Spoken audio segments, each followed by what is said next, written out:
We are on the record for hearings in the matters listed in the North Dakota Industrial Commission hearing docket for November 17th, 2022. I am Stephen Nelson, hearing examiner for these hearings. We are at the hearing room for the Department of Mineral Resources, Oil and Gas Division, and it is 9:01 a.m. On the docket, the following matters will be continued or dismissed.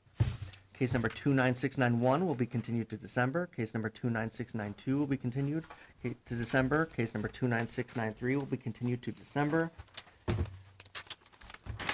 Case number 29698 will be dismissed.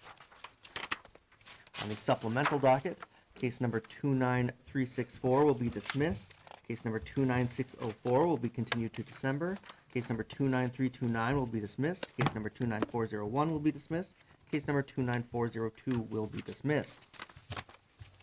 Today's hearings will begin with case number 29607 and then proceed in the order listed on the hearing docket, and includes cases 29364 and 29604 on the supplemental docket. The administrative docket starts on page 3 with case number 29696 and continues through page 4 to case number 29702. And it includes the rest of the cases on the supplemental docket. These cases will be heard in the next room with Michael Zisch. Audio recordings of the cases on the administrative docket will be placed on the Oil and Gas website by the end of the week. If you wish to appear in one of the matters on the administrative docket, please appear in the next room. If there is opposition to the matter, it will be brought back into this hearing room to be heard, and your statements and evidence will be taken. We will begin with case number 29607, application of Hunt Oil Co. for an order for the Bailey, Wolf Bay, and/or Werner Bakken Pool, Dunn County, ND, as follows. Create and establish an overlapping 1920-acre space unit comprised of Section 36, Township 147 North, Range 93 West, and Sections 1 and 12, Township 146 North, Range 93 West, authorizing the drilling of a horizontal well on said proposed overlapping 1920-acre spacing unit.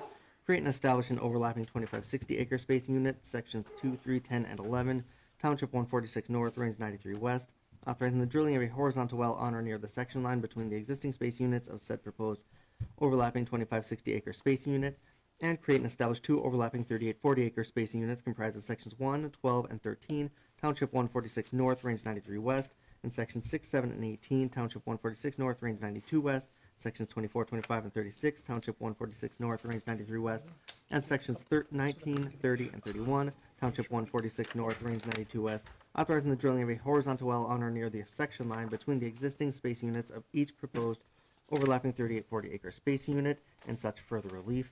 Will all interested parties please come forward? Lawrence Bender, P.O. Box 1855, Bismarck, North Dakota, appearing in this matter, case number 29607, on behalf of Hunt Oil Company. Excuse me. And thank you, Mr. Examiner. Wade Mann, P.O. Box 2798, Bismarck, North Dakota, appearing in this case on behalf of Burlington Resources Oil and Gas Company, LP.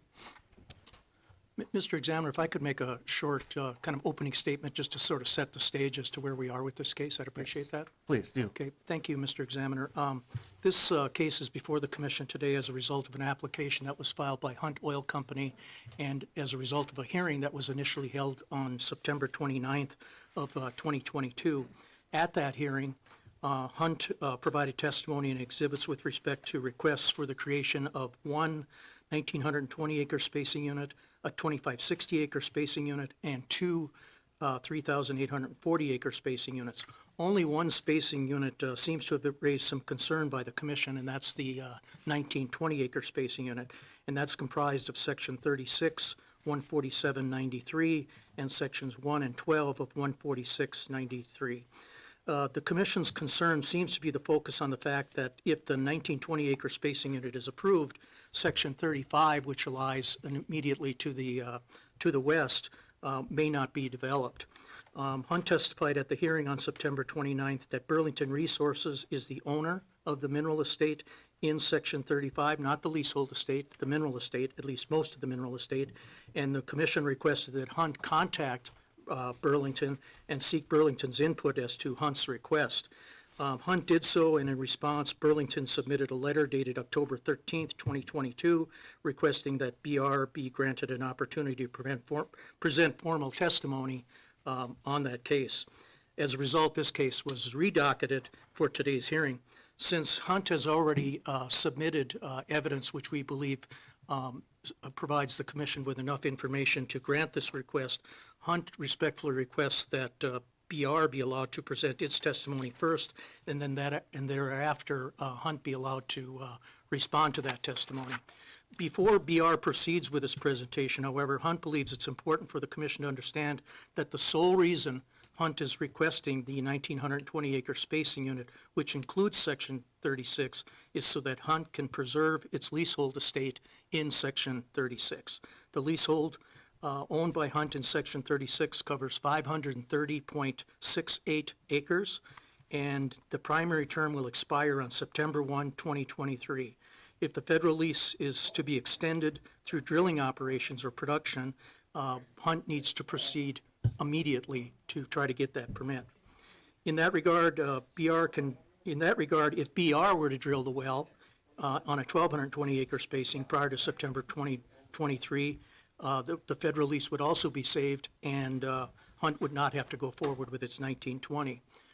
However, there's a bit of an issue with timing, and if for some reason BR were to make a commitment to drill the well on or before September 1, 2023, Hunt still requests that the 1920 be created, and the reason for that is if for some unknown reason BR were not to proceed with the drilling that's well on a 1280, Hunt needs to be ready to go and drill its well on a 19, excuse me, I think I said BR on a 1920, I meant BR on a 1280. Hunt would need to be ready to go to drill a well on a 1920, and being ready to go means getting a federal permit, and that just takes some time.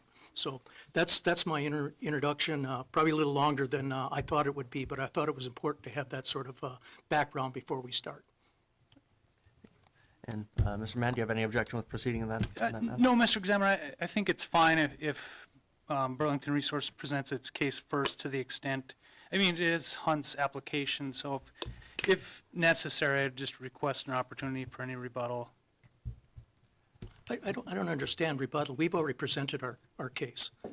And it seems to me that we should have an opportunity to rebut what he responds to. He's had an opportunity to view our exhibits. He's had an opportunity to listen to the testimony. He must have assumed he was going first. He's already handed out his exhibits, so I don't understand the request for an opportunity for basically 2 bites at the apple. I guess I didn't assume anything. Mr. Thune asked me if I had exhibits, so I passed them out. That's the whole reason behind that. then It I is guess Hunt's application, so. So I guess it is Hunt's application, so I guess to that extent, we will just follow have Hunt go first if you have an objection to. Do you want us to I don't present have our case again? I don't have an objection to going first. It's just like an opportunity if we're gonna be going out of order. I suppose it does make sense that, you know, the case has been heard previously, so I guess it would make sense to begin with BR And- here. Sure. And I have witnesses appearing telephonically, Mark Selvey and Nick Stavisky, and I need to call them now.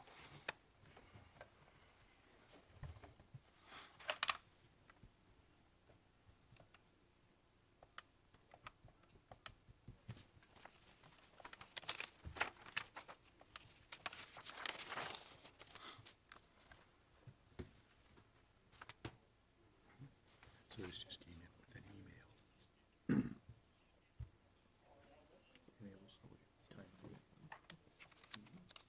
The concern is if there's at least emails in there.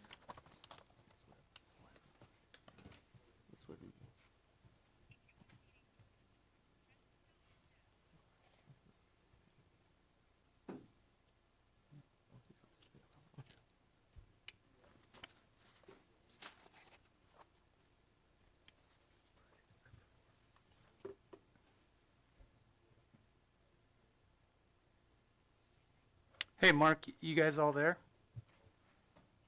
All right, I don't know if you're listening, but we're gonna go ahead and present our case first. So, we're live in the hearing room.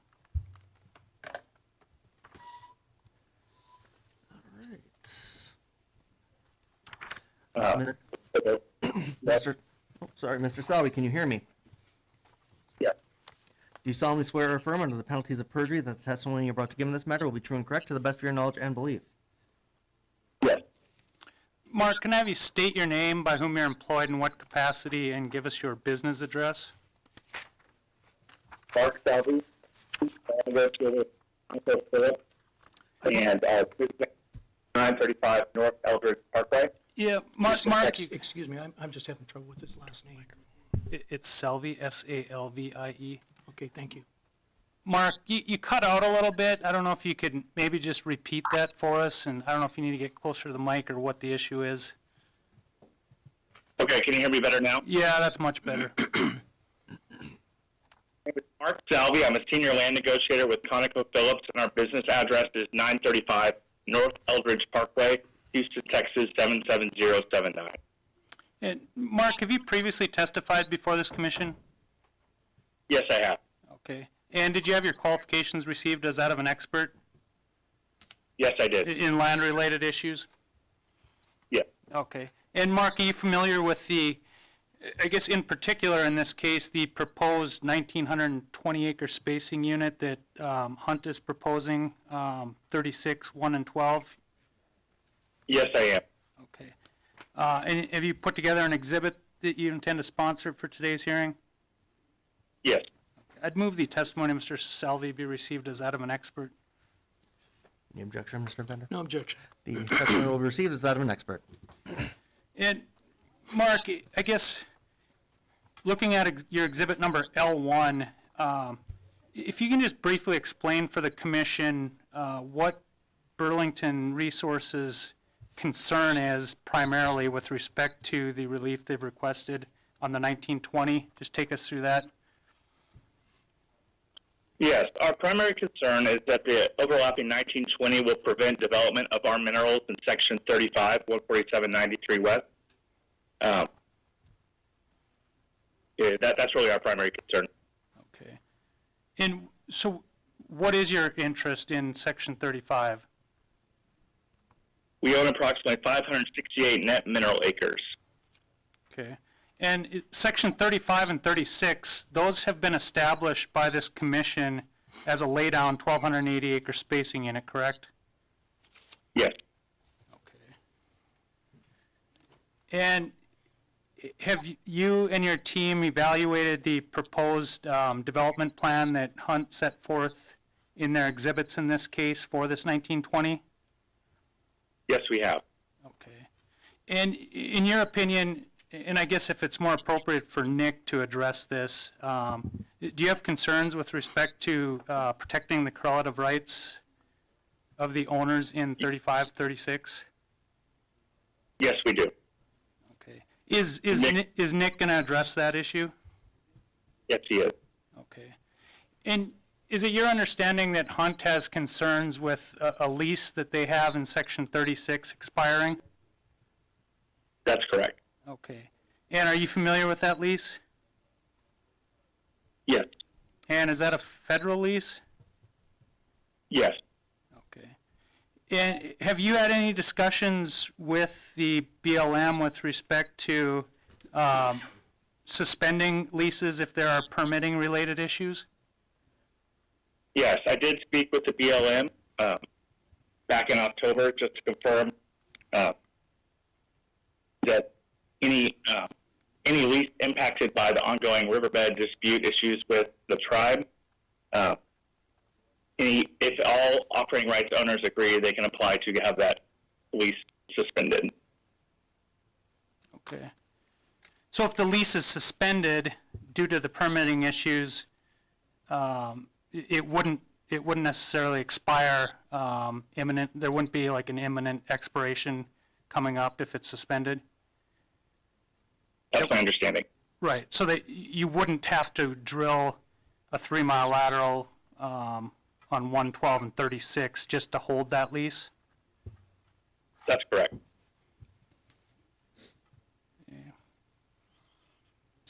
I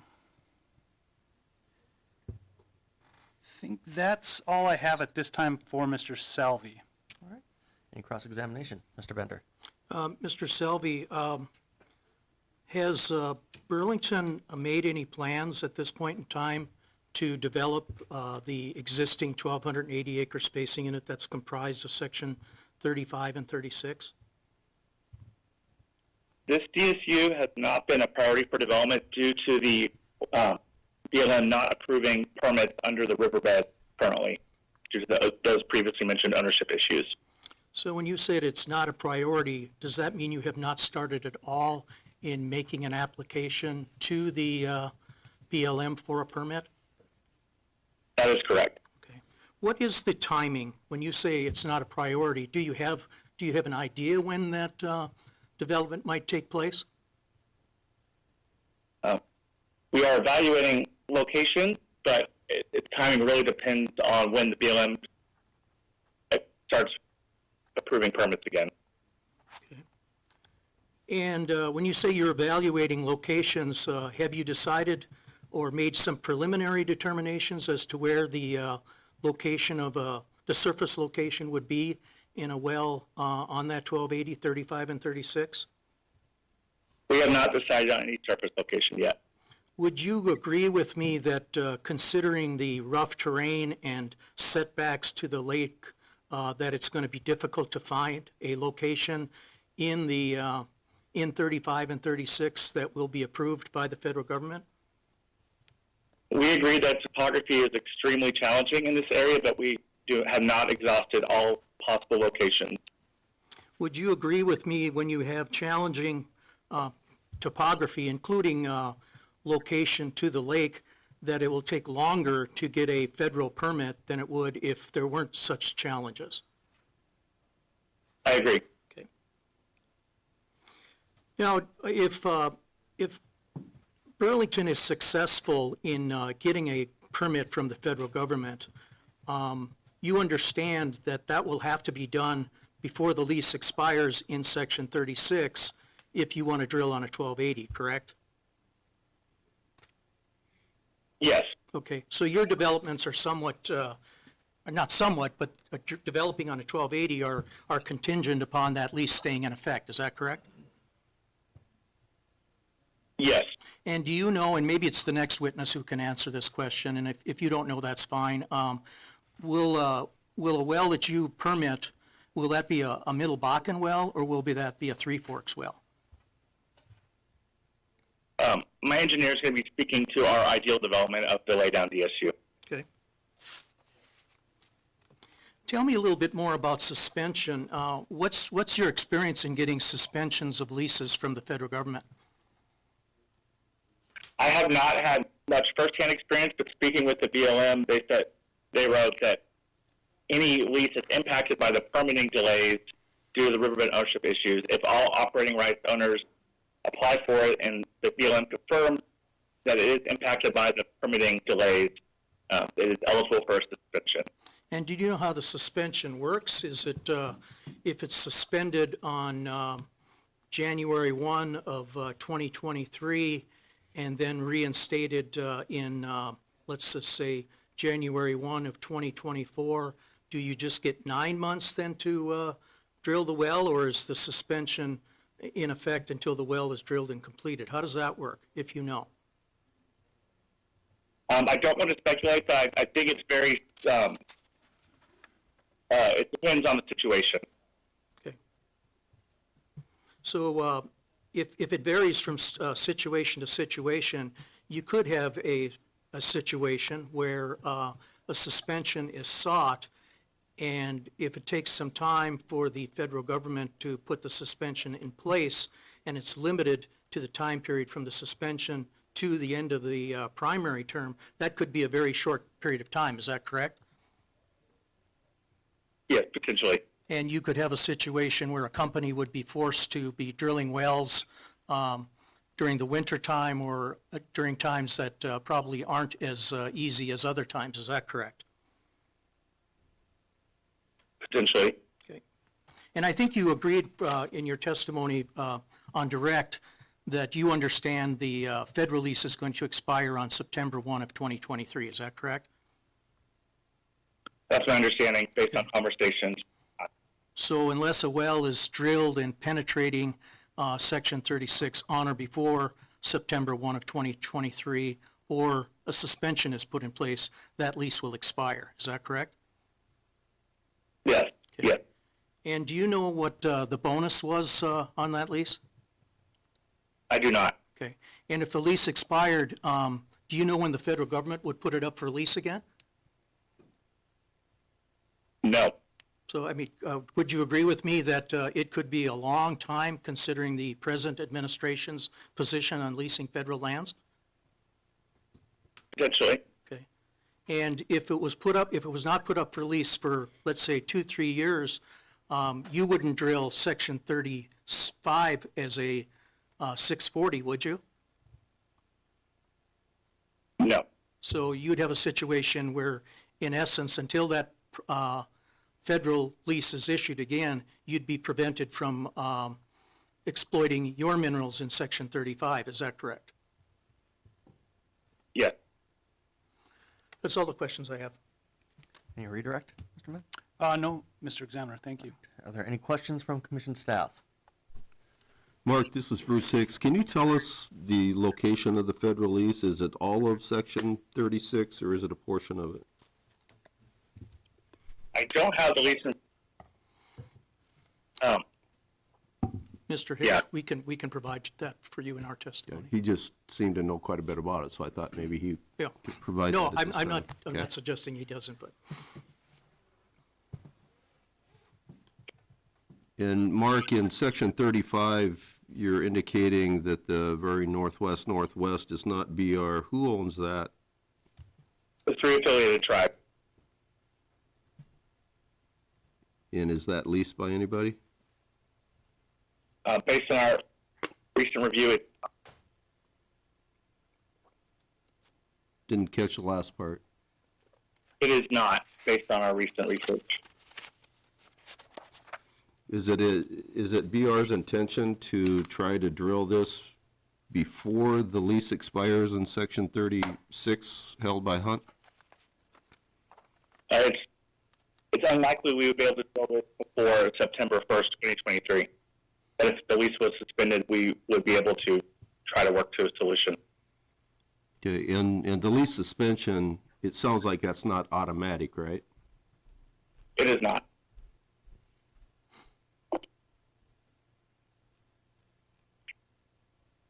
And Burlington has not leased their minerals, right? No, we have not. Okay, thank you. Mark, this is Lynn Helms.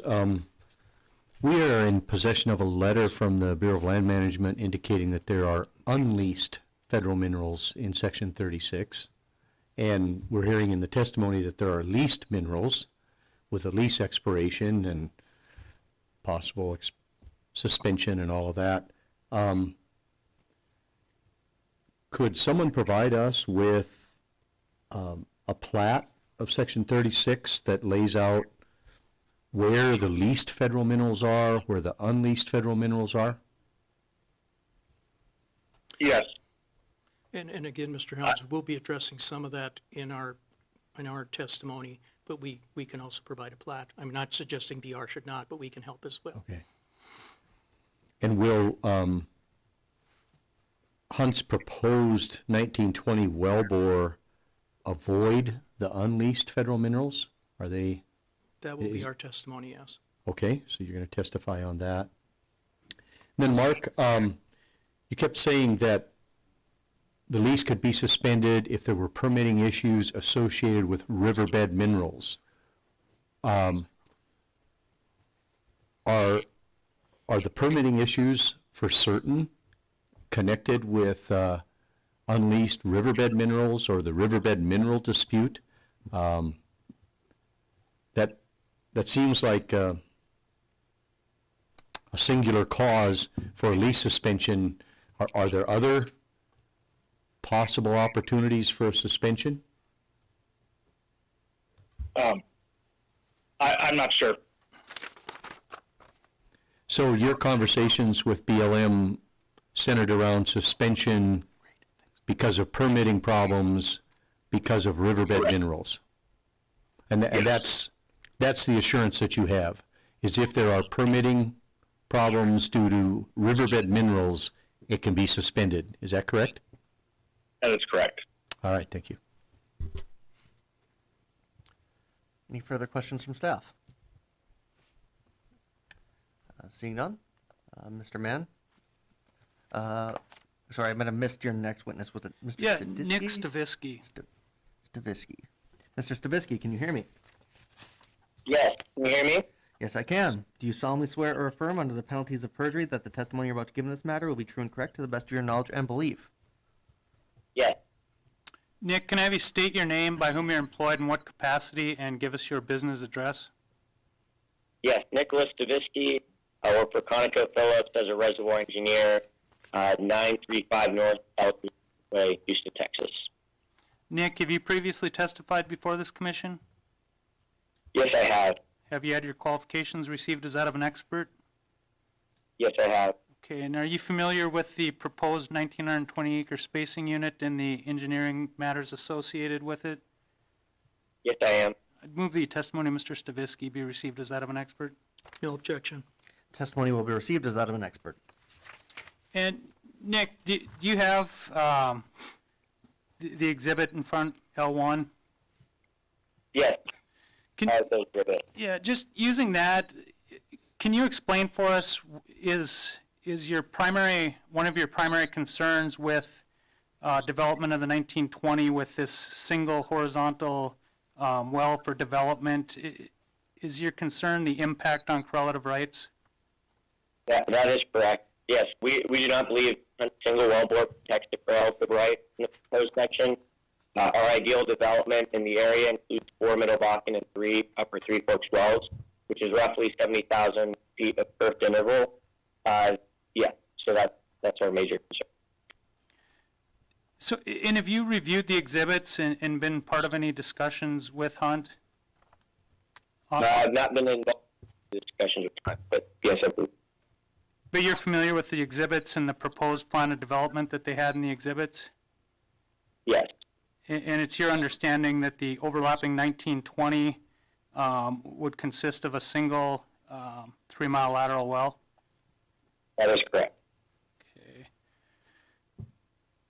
So if that's approved and they drill that well, would the mineral owners in section 36, would they be sharing production with the owners in sections 1 and 12? Yes, Okay. And it looks like there's also at least 5 wells on the 1,280 acre spacing unit consisting of 1 and 12. Is that correct? 1 and 12. Yes, that's correct. Okay. Do the owners in 36 share in any of the production from 1 and 12? No, But the owners in 36 would have to share their production with the 1 and 12 owners, correct?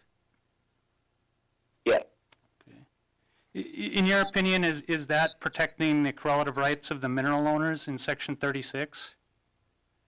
no, not with the single well. And you've got you show on exhibit L1, we've got the lateral extending, it looks, all the way to the setback in the northern part of 36. Is that wellbore going to be able to penetrate under the Little Missouri, or Lake Skakawea? Excuse me. I would defer that to Mark, but it's my understanding that no, it would not be able to go all the way through the river.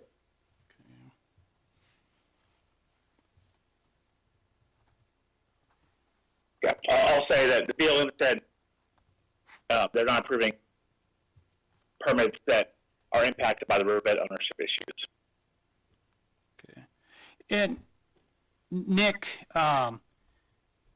would Burlington Resources' ideal plan of development be to drill and develop these lands on the laydown 1280? Yes, And how would that look from a development standpoint with the wells in the laydown 1280? they would be horizontal wells, so they would traverse units 35 and 36 Okay. with 4 Middle Bakken and 3 Upper Three Forks wells. So in that case, with the mineral owners in section 36, they would have, is it 8 wells you said, or how many wells? 7 wells. 7 wells? And the mineral owners in 36 in that scenario would only be sharing with the other owners in 35 and 36. Correct. They wouldn't be sharing their minerals with owners in 1 and 12. That is correct. And there would be 7 wells as opposed to a single well that may need to be shorter than the length of the section. Correct.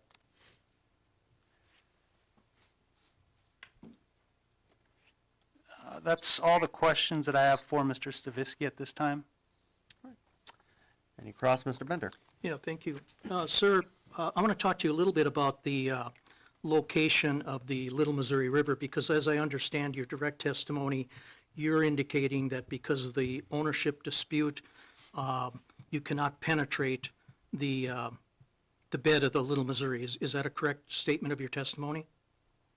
So I'm not an expert in the litigation under it, so I'll defer those questions to Mark. Okay. But didn't you answer a question about not being able to penetrate the riverbed, and as a result of that, there would be a further setback than is reflected on your Exhibit L1? My intention was to defer those questions to Mark, so. Okay. Well, let me ask you this question, and I can always recall Mark, but where is the Little Missouri located on your Exhibit L1? Where is the bed of the Little Missouri? I mean, I see Lake Sakakawea, but where is the bed of the Little Missouri? It appears the riverbed is, this is Mark Salvi. Actually, the bed is, yes, to the north portion of section 36. So it appears that the proposed wellbore may not cross the actual riverbed, but it was my understanding with the conversation with the BLM that the ownership is still in dispute because the riverbed extends from the northwest to the southeast, crossing in the northeast corner of section 35. I'm not sure how to proceed here. Should I Yeah. recall him, or? Let's just, we'll stick with Mr. Stavisky for now. Okay. And Mark, if we need to call Mr. Silva, we can call him back. Okay, thanks. Nick, if you don't mind, I'd like to call you Nick. I don't know that I can pronounce your last name. I apologize. Is that okay? Yes, sir, yes, sir. Okay, thank you very much. I appreciate that. I'm sorry, I didn't catch in your direct testimony, excuse me, your proposed wells on the 1280. How many Middle Bakken wells did you say you want to drill? Middle Bakken wells. Pardon me? 4 Middle Bakken wells, Okay, and how many Three Forks wells? 3 Upper Three Forks wells, and that would be in our ideal development. Okay. And do you understand that the well, let me rephrase, strike that. In sections 1 and 12, you talked about the fact that there were a number of wells drilled in sections 1 and 12, and as a result of that, it's not going to protect correlative rights. Do you know if the wells in section 1 and 12, are they Three Forks wells or Middle Bakken wells?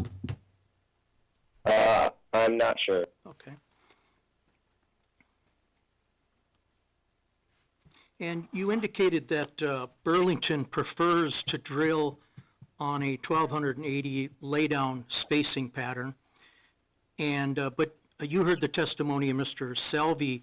When will BR drill the 1280? Yeah, so again, it hasn't been our priority given the ongoing litigation under the river. So once that gets resolved, we will have a clear picture on our development. Okay, and I think you probably heard the testimony of Mr. Salvi that through questioning of Mr. Helms, that seeking a suspension is not automatic. Did you hear that testimony? Yes. Okay, so if a suspension wasn't granted, would BR be able to get this well drilled on or before September 1 of 2023? No. Not before September. Pardon me? No.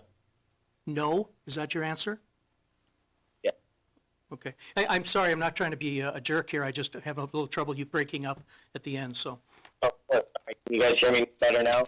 It kind of goes in and out for me. I don't know. Yeah. Just go ahead. We'll let you know.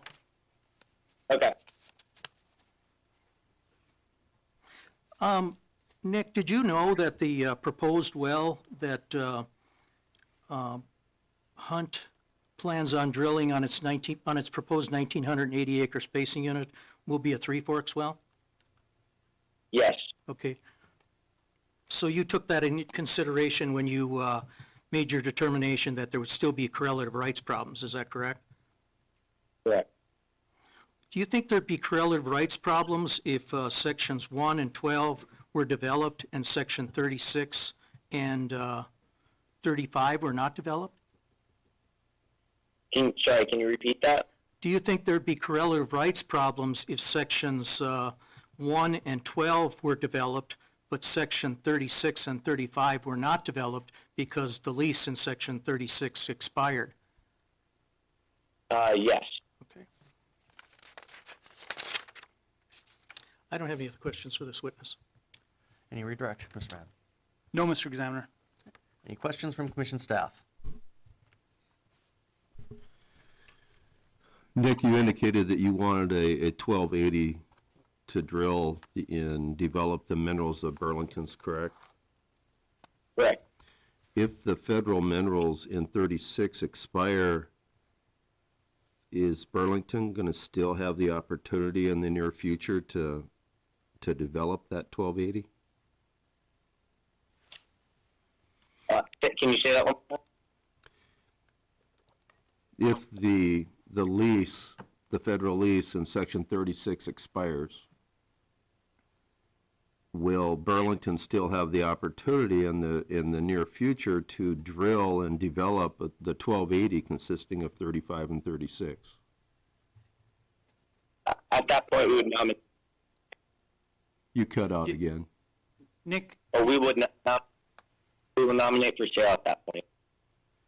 Okay, and if it had to be nominated again and gone through and leased, is there any time frame that you can give us, a year, 2 years, 5 years, that it would be done? Depending on the BLM, I would not be able to give you a timeline at this point. Okay, and of course, the commission has had numerous issues with federal lands not coming up for auction and so forth. Is Burlington willing to wait until that opportunity happens again, or are you trying to expedite this so we can get the 1280 developed now? Yes, we would be willing to wait. You're willing to do what? We would be willing to wait, yes. Okay. Is it possible to drill the 1280 and obtain a permit and drill 35 and 36 without federal approval? No, I don't believe so. And why is that? Why would we not be able to drill it with the federal permit? Right. I'll leave that to Mark. I'm not sure. Okay. Well, it's your opinion that you can't do it. Is it because you think that you would be penetrating a federal lease? Is that right? Yes, Okay. yes. So let me reword that then. If you could drill a 1280 consisting of 35 and 36 and not penetrate any federal leases, whether they're unleased or leased, could you physically and legally do that without a federal permit?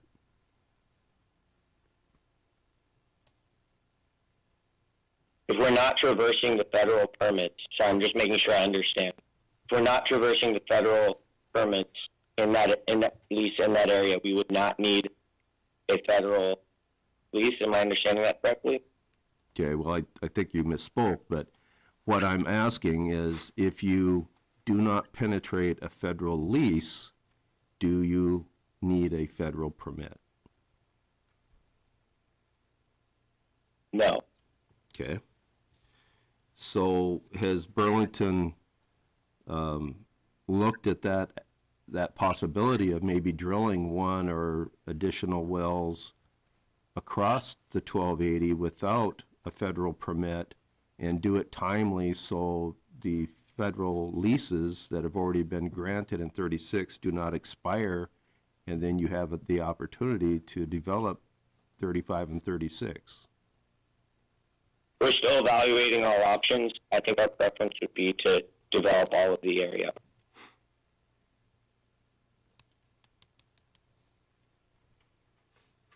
Okay, thank you.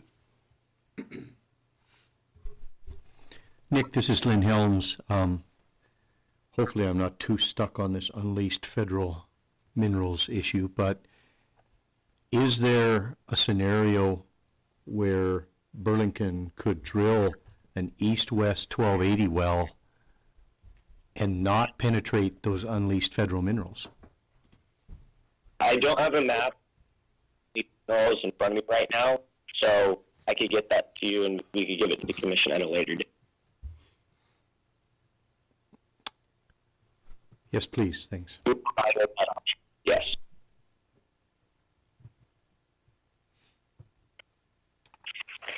Any further questions from commission staff? Seeing none? Could I ask some follow-ups?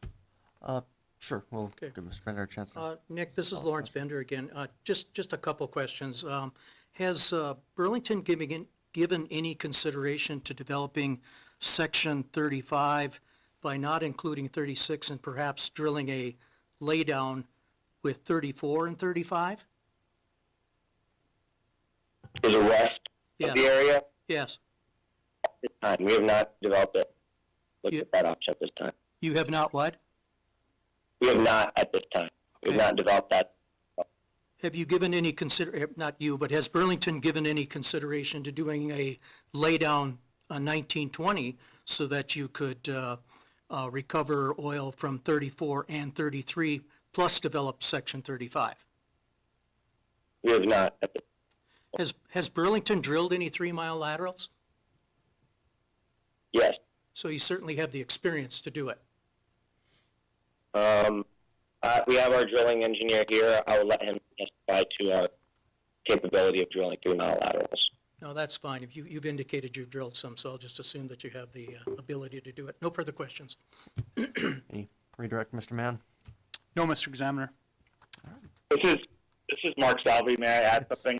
Do we want to recall him? I guess, do we have further questions? Yeah, I'd like for to Mr. recall Salvi? Mark Salvi. Okay, so that's what we can recall him. Mr. Salvi, you're still under oath, Mr. Salvi. Yeah, and Mark, in light of the questions that, that Nick had for Mr. Bender, do you have any follow-up on that?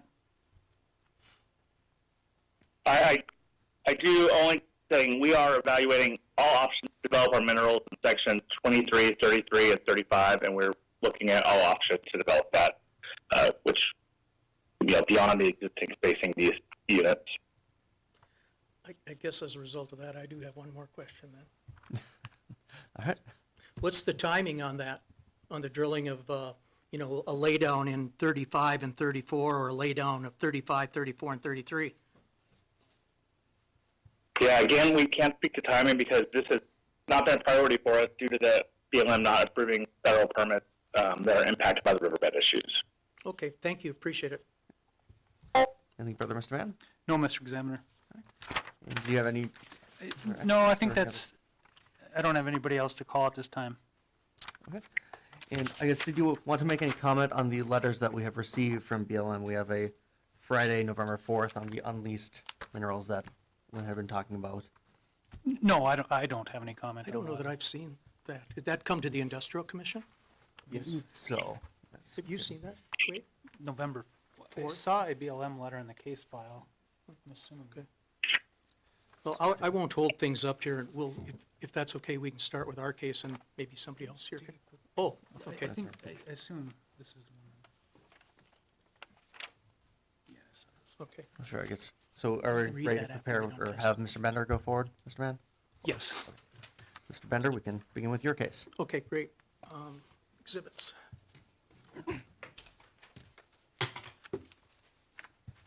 I'm gonna need the phone because we're gonna have somebody call in. Okay. Hey, guys, I'm gonna have to disconnect because Hunt's gonna have to have a telephonic witness. Does your So, witness know the but telephone number? hang tight in case we need to call you back, Send them okay? out to call in. Guys, you there? Will do. All right, thanks. Yeah. I'll disconnect now.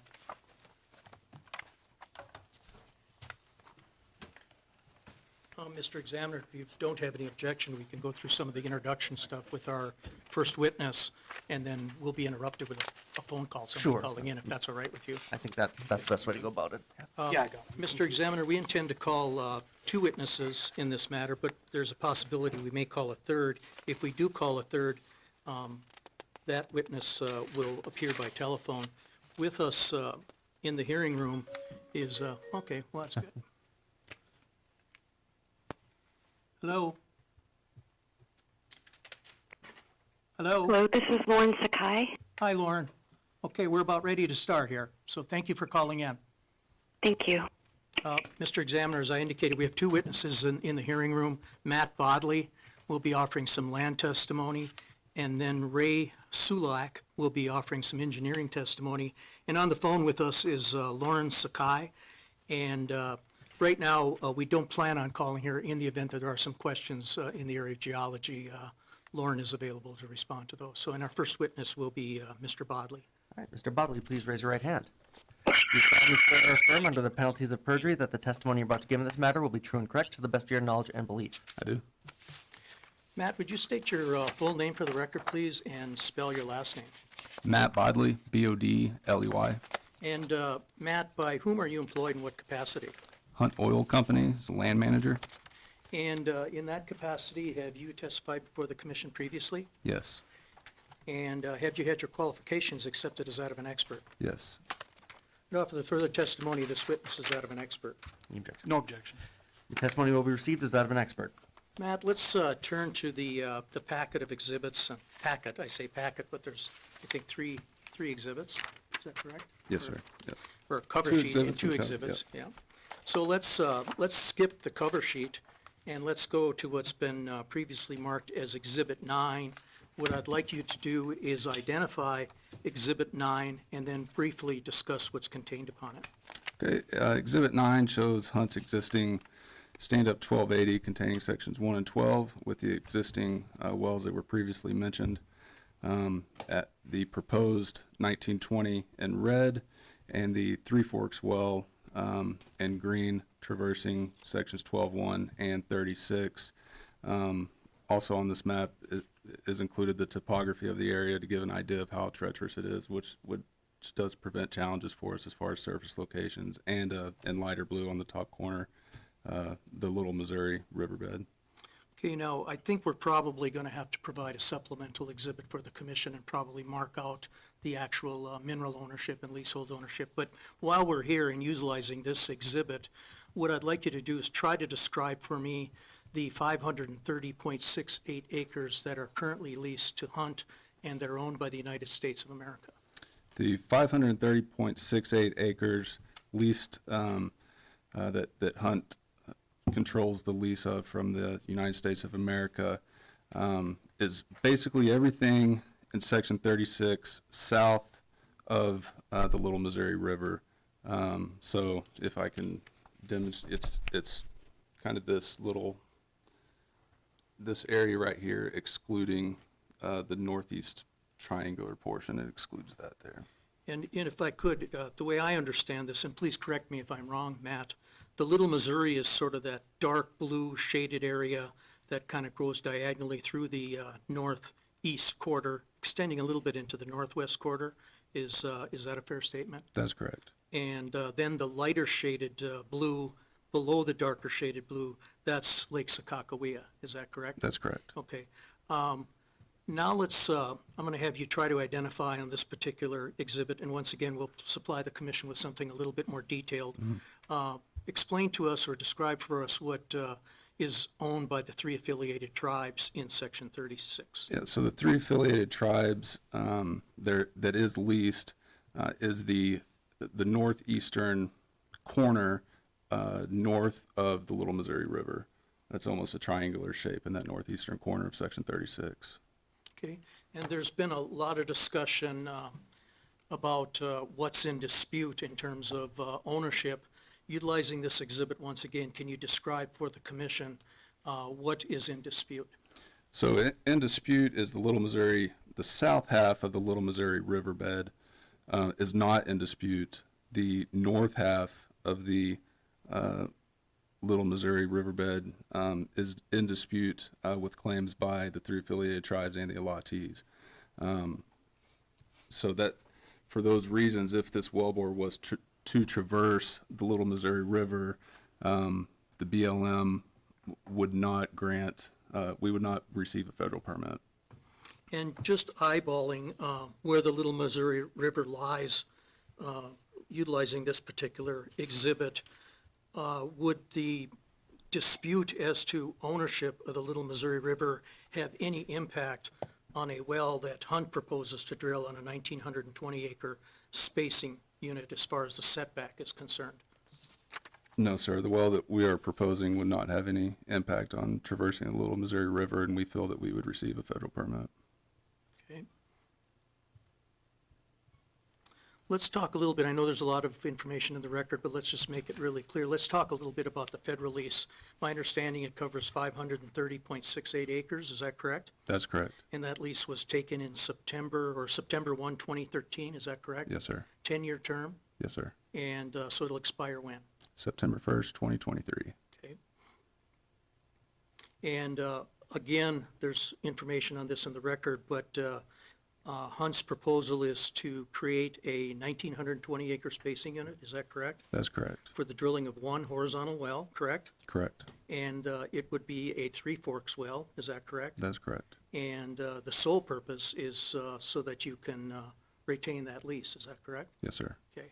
And after drilling that well, if Burlington or some other operator decided to drill a laydown 1280, accessing Bakken reserves and additional Three Forks reserve, Hunt wouldn't have any objection to that. Not at all. Okay.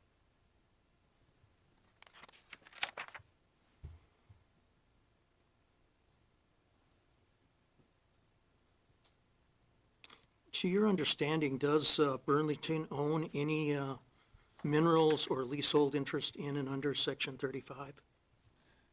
Or, excuse me, 36, I apologize. No.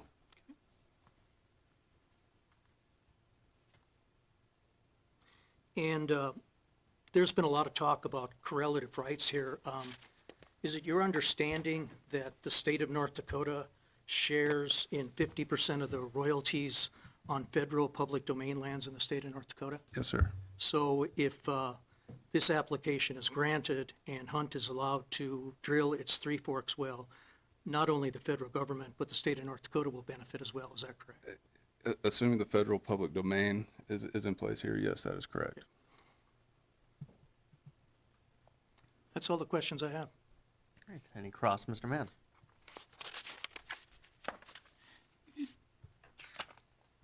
Mr. Bodley, can you explain like the last statement on the state benefiting from the 1,920 acre well, the 3 mile lateral?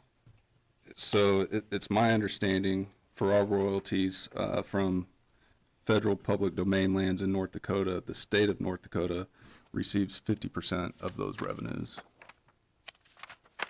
So are we talking about interests in Section 36? If that's federal public domain lands, then yes, sir. Where is the federal public domain lands that we're talking about? I think it's an assumption if there are federal public domain lands in 36, that would be the case. We don't know. There may be, there may not be. Not right now. Okay. If there were federal public domain lands in Section 36, would it be more beneficial for them if they had 7 wells on a laydown consisting of 35 and 36, or would it be more beneficial to them if they had a single well on a 1920 consisting of 36, 1, and 12? Yeah, I think part of that is timing of those 7 wells. Obviously, the 7 wells would create a larger revenue stream, but having the 1 Three Forks well now to hold that lease to provide Section 35 and 36 being developed at a time of our choosing, preferably as soon as possible, would be the biggest benefit. Okay. Thank you. Any further questions? That's all cross that I had Questions? from Mr. Bodley. Thank you. Any redirect, Mr. Bender? Just one follow-up.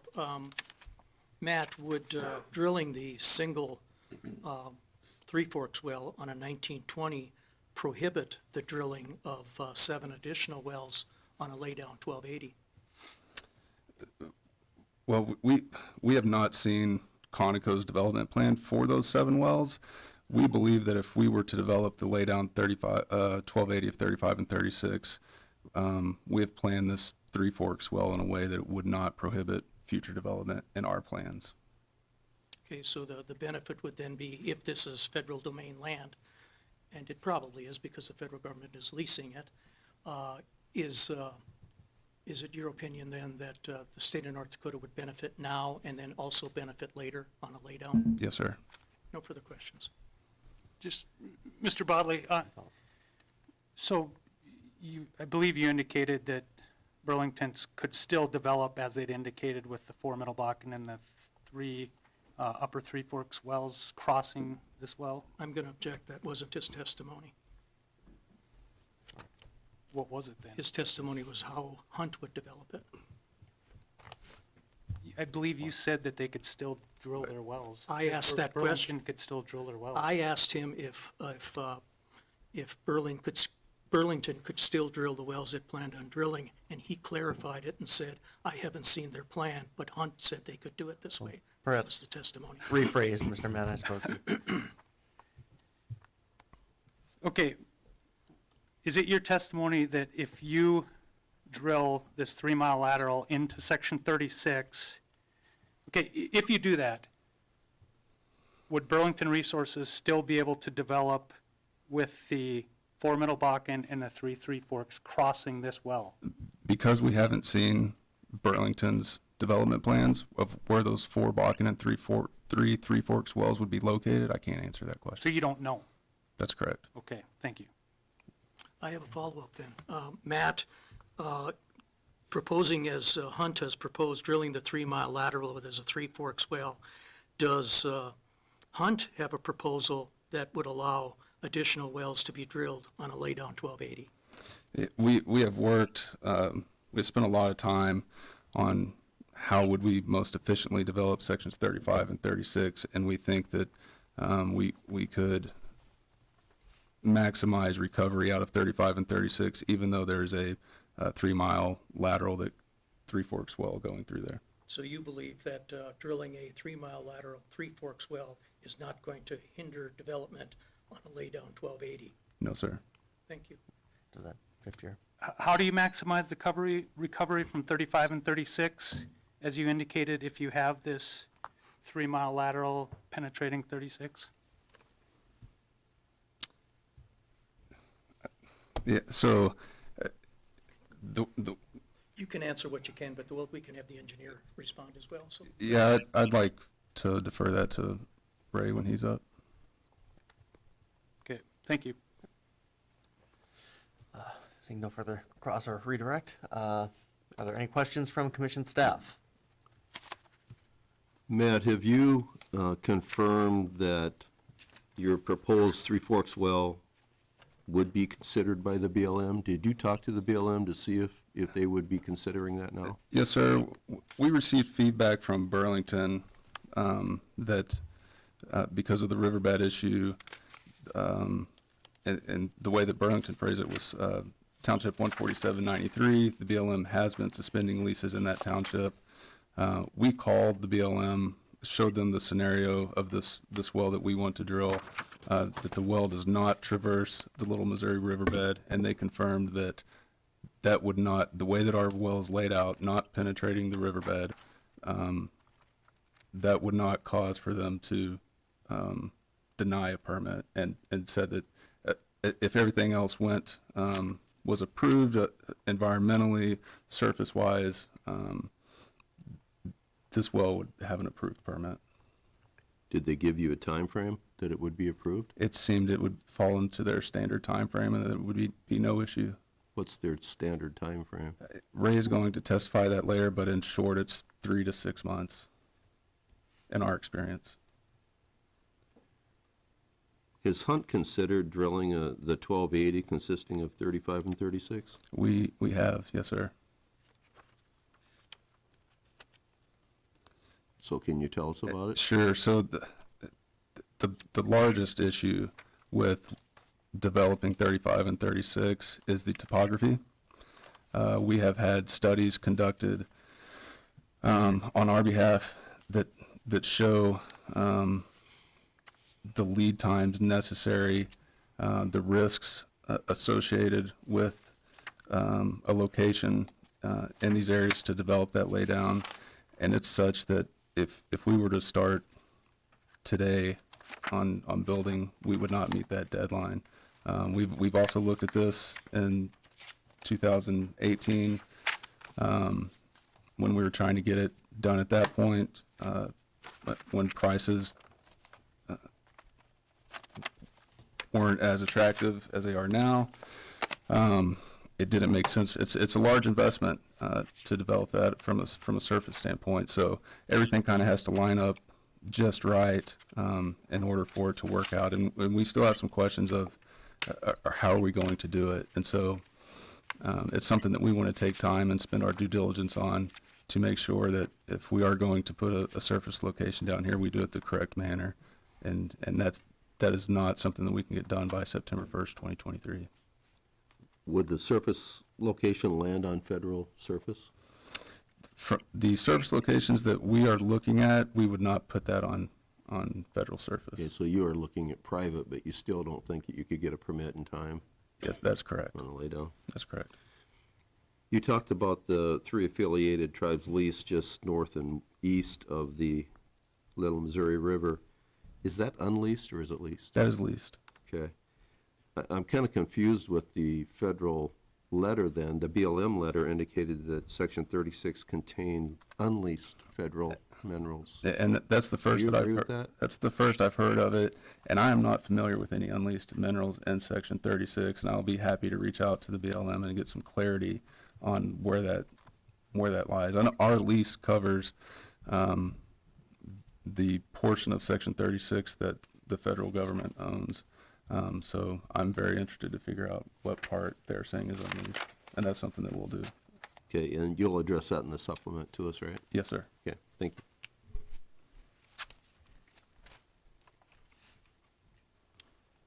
Any further questions from commission staff? Anything further for this witness, Mr. Bender? Yeah, Ray, you want to state your, well, has he been sworn? Oh, no, he hasn't been sworn. I meant, he had questions for this witness, but we can move on to, Mr. Sulak, please raise your right hand. Sorry, do you solemnly swear or affirm under the penalties of perjury that the testimony you're about to give in this matter will be true and correct to the best of your knowledge and belief? I do. Thank you. Ray, state your name for the record, please. Ray Shulak, And by whom are you employed? Hunt Oil Company. What capacity? The subsurface manager for the western region, You're an engineer. also an engineer. Okay, also? Okay, Yeah. all right. And in that capacity, have you testified before the commission previously? I have. Had your qualifications accepted as that of an expert? Yes. We'd offer the further testimony of this witness that of an expert. No objection. Testimony will be received as that of an expert. Okay, Ray, let's turn to Exhibit 9. And I know Matt has spent some time, talking about this exhibit, but I think in conjunction of your testimony, it might be good to have that in front of us. But let's first talk about the requirement, or at least is there a requirement for Hunt to secure a federal permit for the drilling of this well? And if so, why, given the consideration that the surface location is located, close to 3.5 miles to the south? Yeah, so with federal acreage in Section 36, it's my understanding that we're required to apply for a federal permit in order to develop that section, even though the surface location is nowhere close to the actual federal acreage. And the federal government will look at all of the land that's in the proposed spacing unit, is that correct? Correct. Okay, in terms of making a determination whether the permit should be granted, is that correct? Correct. Okay, and then in your experience, how long does it take to get a federal permit? Yeah, so it's typically 3 to 6 months, and when we're at the 6-month range, that's where we're running into environmentally sensitive areas, and if it's simple and there's no issues, we'll be on the 3-month range. So what you're saying is the more complicated the topography and title issues and that sort of thing, anyway, the more complicated the situation, the longer it takes. That's right. Okay. And how would you view this particular area? Simple, medium, complicated? Yeah, this is a complicated area. Just based on the experience I've got around the basin, this is one of our more challenging surface locations. Okay. And are there some prerequisites before you can file for a federal permit? For example, do you have to have spacing from the Industrial Commission? Yes, we need to have it spaced, and yeah, that's really the big one here for today.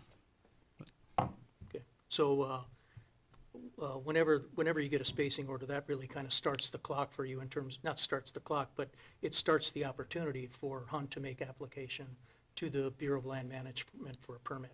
Correct. So,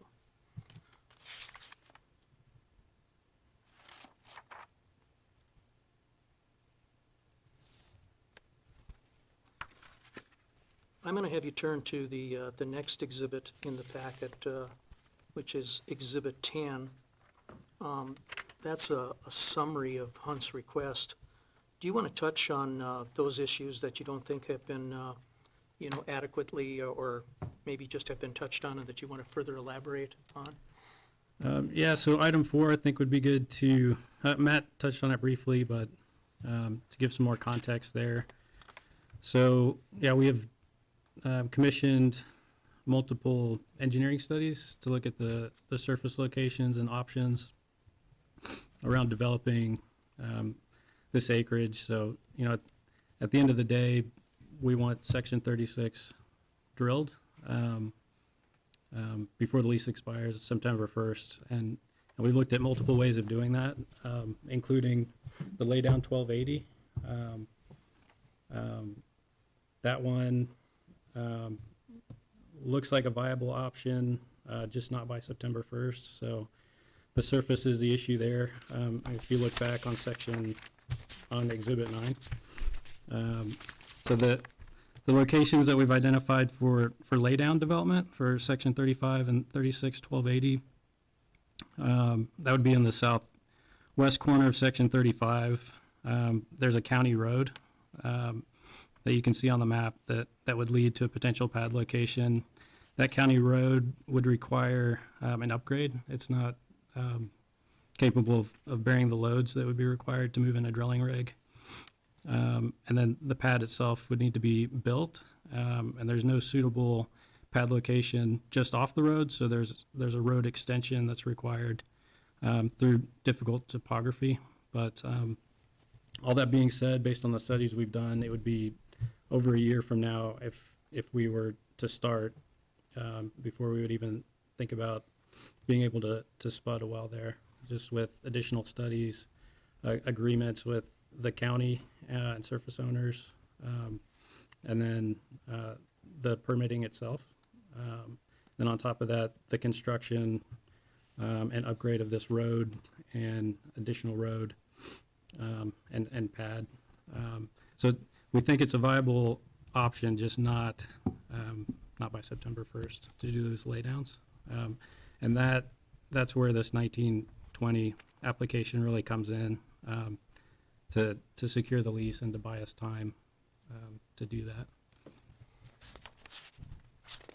And since it's your testimony that creating the, well, let me rephrase that. There were some questions to Mr. Bodley about how drilling your 3-mile Three Forks well would not hinder or impact negatively the drilling of wells on a 1280 on a laydown pattern, at least if Hunt was going to drill the wells. Can you elaborate on that? Yeah, so our intention would be to drill at least 6 Middle Bakken wells in that laydown. And the Three Forks well would not interfere with those. Okay. If there was some desire down the road to drill Three Forks wells on a laydown 1280, are there are there mechanisms or are there ways to cross a Three Forks well with a Three Forks well and not hinder the existing well? Yeah, I've seen where it's been done in the basin, and it could be done. It'd be something to study, but it could be an option. Perhaps you would not frack the stage where the wellbores are crossing. Would be one way to potentially go about They it. refer to that as leaving some blank pipe between the, is that the term that's utilized? Yeah. Yep, okay.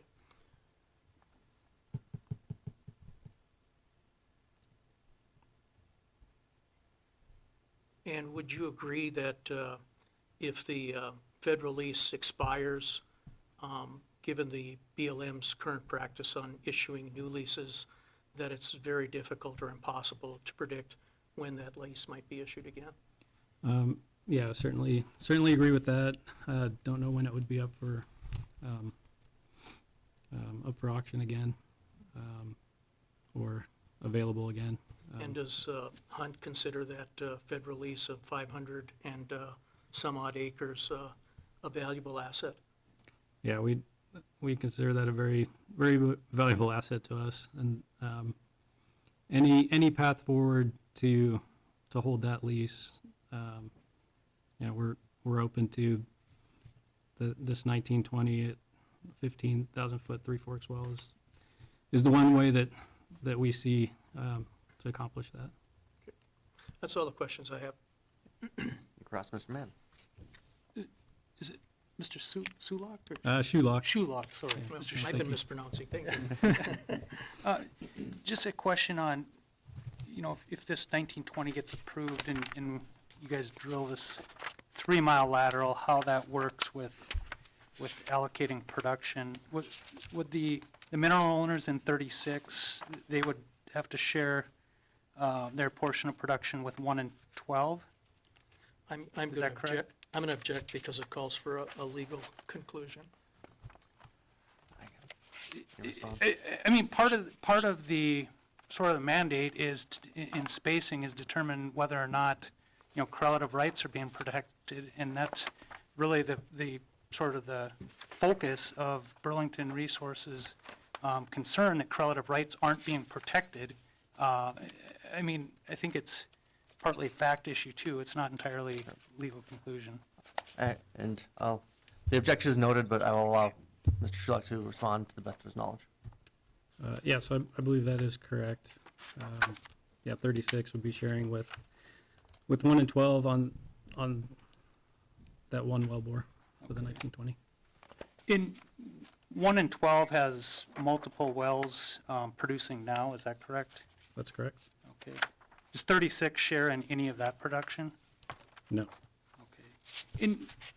I don't know, how much have the wells in 1 and 12 produced? Have they produced a significant amount of oil already? Yeah, they certainly have. They've been on for quite a while, and they are good wells. So if you drill this 3-mile lateral, would the majority of the oil be coming from 36? So yeah, the key here is that the wells on section 1 and 12 are Middle Bakken wells. Okay. So the Three Forks well would be in a separate reservoir. And you're going to continue to produce all of the wells in 1 and 12, correct? Correct. And all of that revenue none of that will go to section 36, correct? Right. It's still in the 1280. Okay. I have no further questions. Thank you. Just one Mr. follow-up. Patrick? Ray, as a follow-up to the questions, Mr. Mann, do you believe that the Middle Bakken wells in sections 1 and 12 will have any negative impact on the production from your 3-mile Three Forks well? No, I believe they'll be separate. So it'll be like Virgin Reservoir in the Three Forks in 1 and 12, just as it would be in section 36. Is that a fair statement? Right. No further questions. Are there any questions from commission staff? Ray, the surface location that you plan to drill from 14, is that on private or federal? Private. Have you got a surface use agreement yet? We do. And when do you plan to spud? So, July, at the latest, is our ideal timeframe. On your Exhibit 10, Bullet 2 says that the lease will expire on September 1st of '23 unless you have oil and gas operations or production. What oil and gas operations would extend the lease? That may be a better question for Matt, if you don't mind. Okay? The wellbore would need to penetrate the federal minerals to perpetuate the lease, and then we would actively work to get the well on production after that time. Okay, so how long, by penetrating the lease, how long does it continue it if you didn't have production yet? I believe it's as long as we are continually working toward producing a lease. I'm not sure if it's if there's a set time frame. In my experience in speaking with the BLM, if we can prove to them that we are working toward completing the drilling of the well, completing the well and bringing it online, they will work with you as long as you are giving it the attention and due diligence that's expected. Okay, so if you couldn't get a frac crew or inclement weather, those are things that might be able to extend it Yes, until sir. you had production? Yes, sir. Okay, thank you.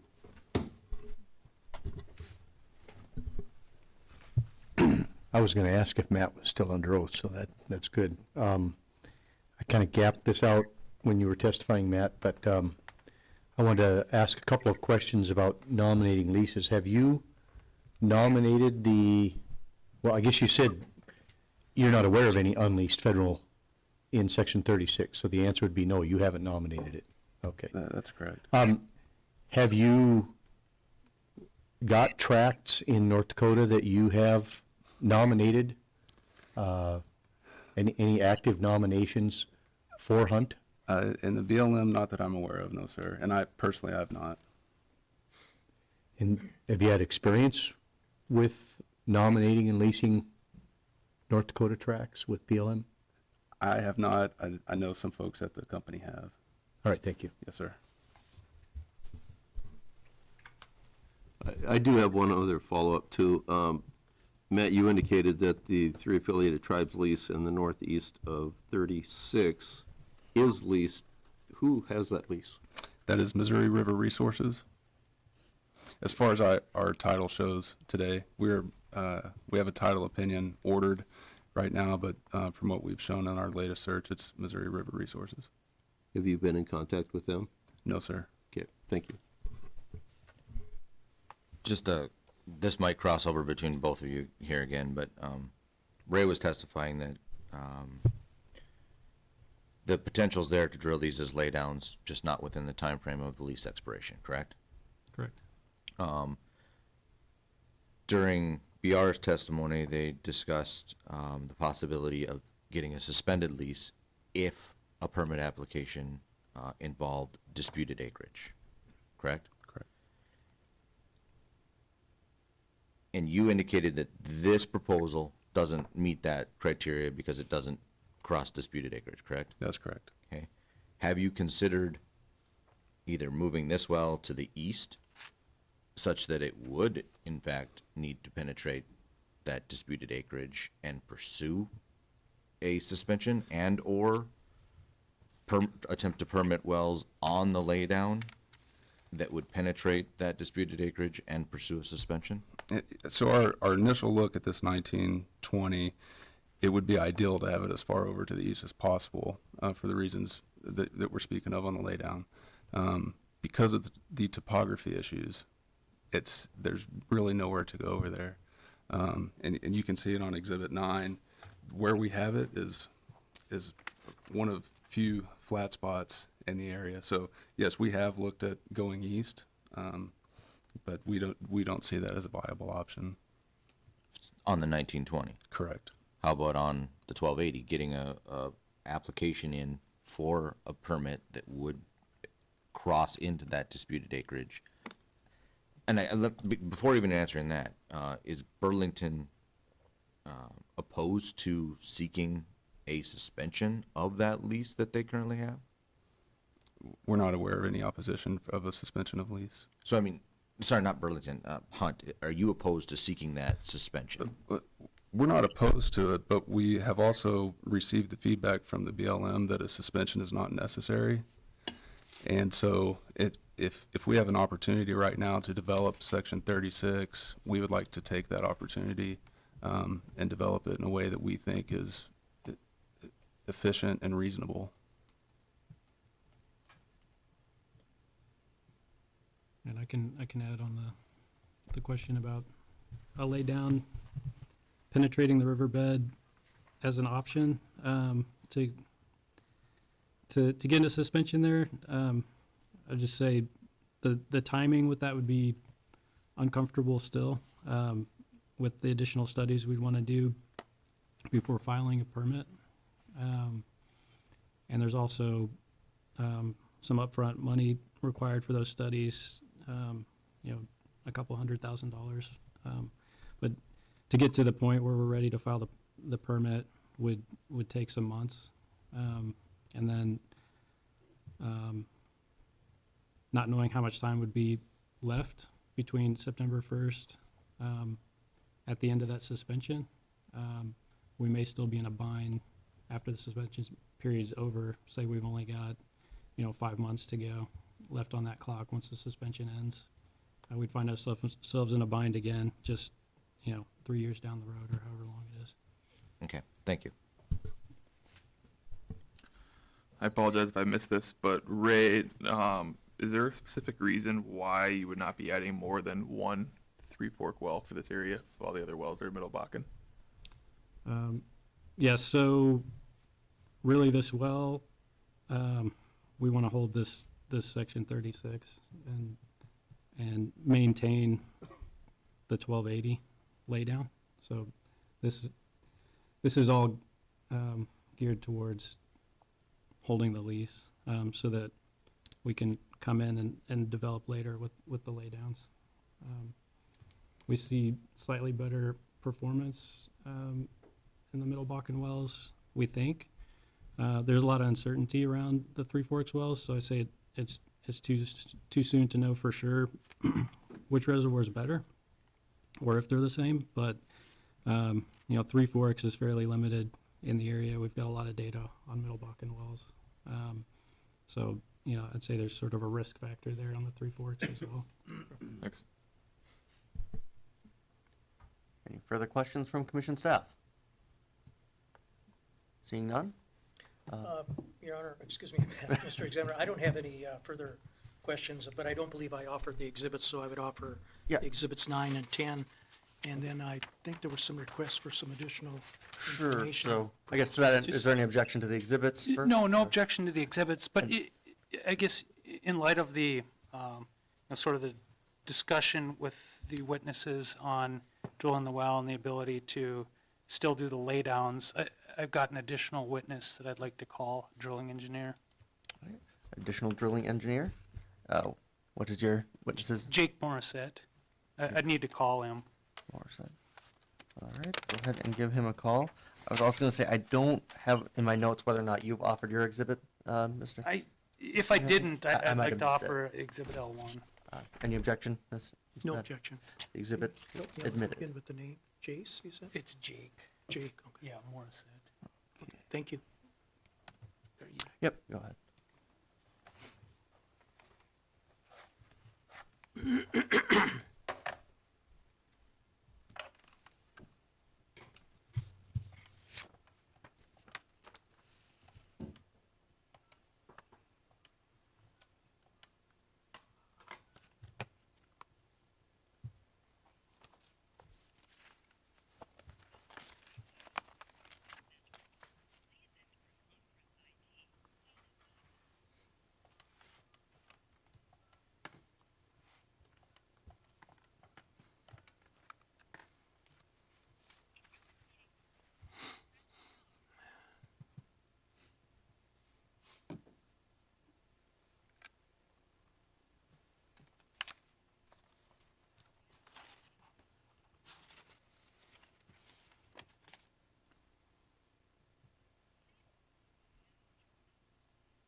Jake, are you there?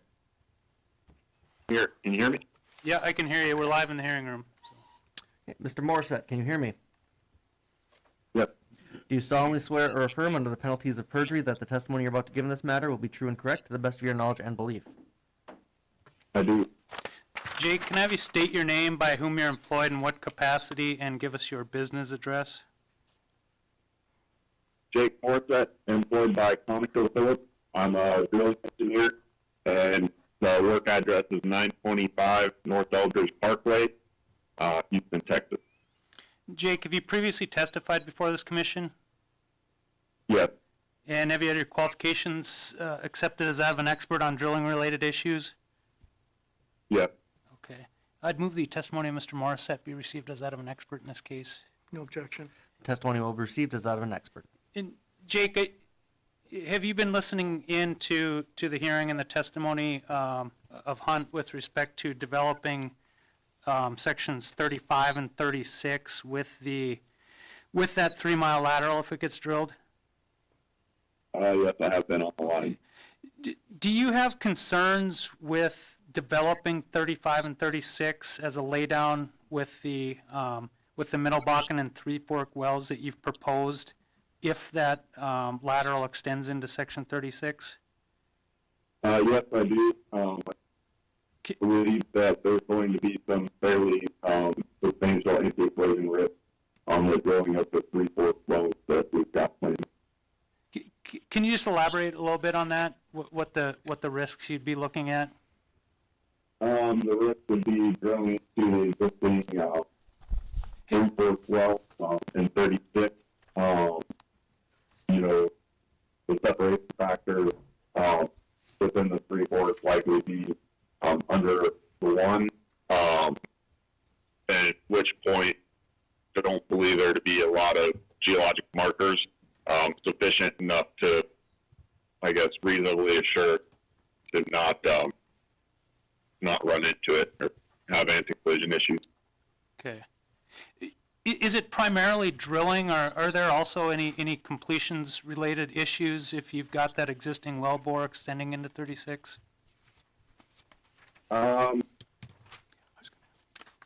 There could be potential issues, but I believe that those could be resolved, as previously mentioned, with the blank pipe over the interval.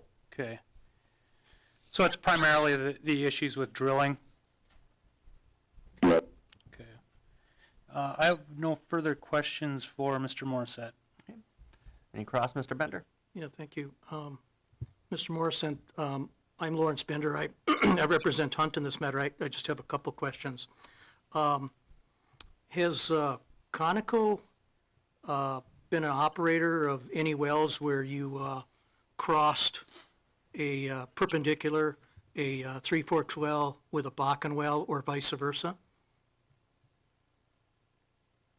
I'm not aware of perpendicular cases, but I am aware of where we've crossed or had situations where, we've drilled near them and we've had adequate separation between Middle Bakken and Three Forks due to the Lower Bakken Shale providing geologic separation. And do you know if, since you're not aware of Conoco ever being involved in a situation where you crossed a Three Forks well or vice versa, are you aware of any situations where Conoco may have been a working interest owner where an operator conducted that operation? I'm not personally aware. Okay. Are you aware of any situation where an operator drilled a well, either a Bakken well crossing a Three Forks well or a Three Forks well crossing a Bakken well, where some of the problems you just discussed actually took place? I'm not aware of that. I'm sorry, I didn't hear your answer. I'm unaware of that as well. I've not heard of any of those cases. No further questions. Any redirect? No, Mr. Examiner, thank you. All right, any questions from commission staff? Seeing, Jake, this is Bruce Hicks. You indicated that there's not very many geologic markers in the area. There's, looking at Exhibit 9 of Hunt's, there's significant development just north of 35 and 36, correct? That is correct. They're 25 and 26.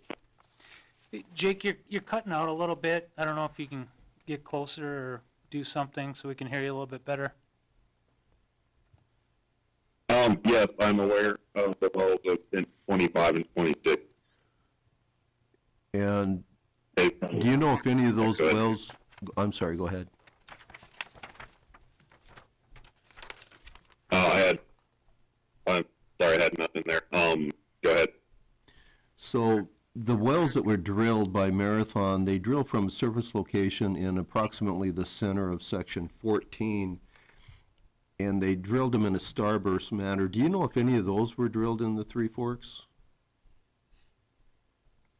I do not have that information. Okay, so, but there would be information geologically available, even if they were all Middle Bakken, that you could receive some information to help you figure out the depths and so forth of the Three Forks and 35 and 36, wouldn't there?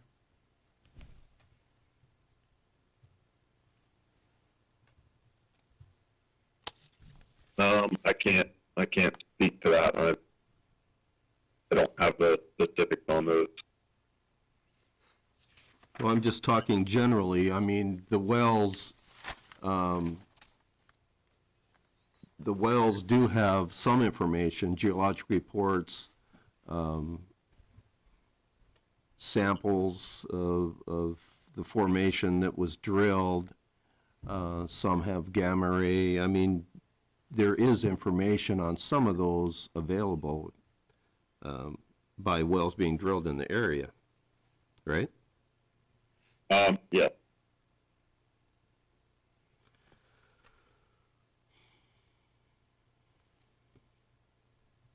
But in terms of, I guess, geologic markers in the Three Forks, they are not, as high quality as the lower Bakken shale that we use to, I guess, avoid collisions between Three Forks and Middle Bakken wells. They're not as, I guess, highly noticeable. They're a little harder to use. The commission has certainly seen a lot of development that is perpendicular to wells that they originally drilled on spacing units, many of which were overlapping and crossing the same zone. You're not aware of any that ConocoPhillips has done in the recent future or the recent past year? I haven't done any. That doesn't mean that there aren't any.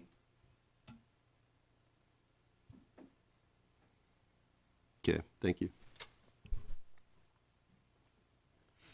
Any further questions from commission staff? Seeing none?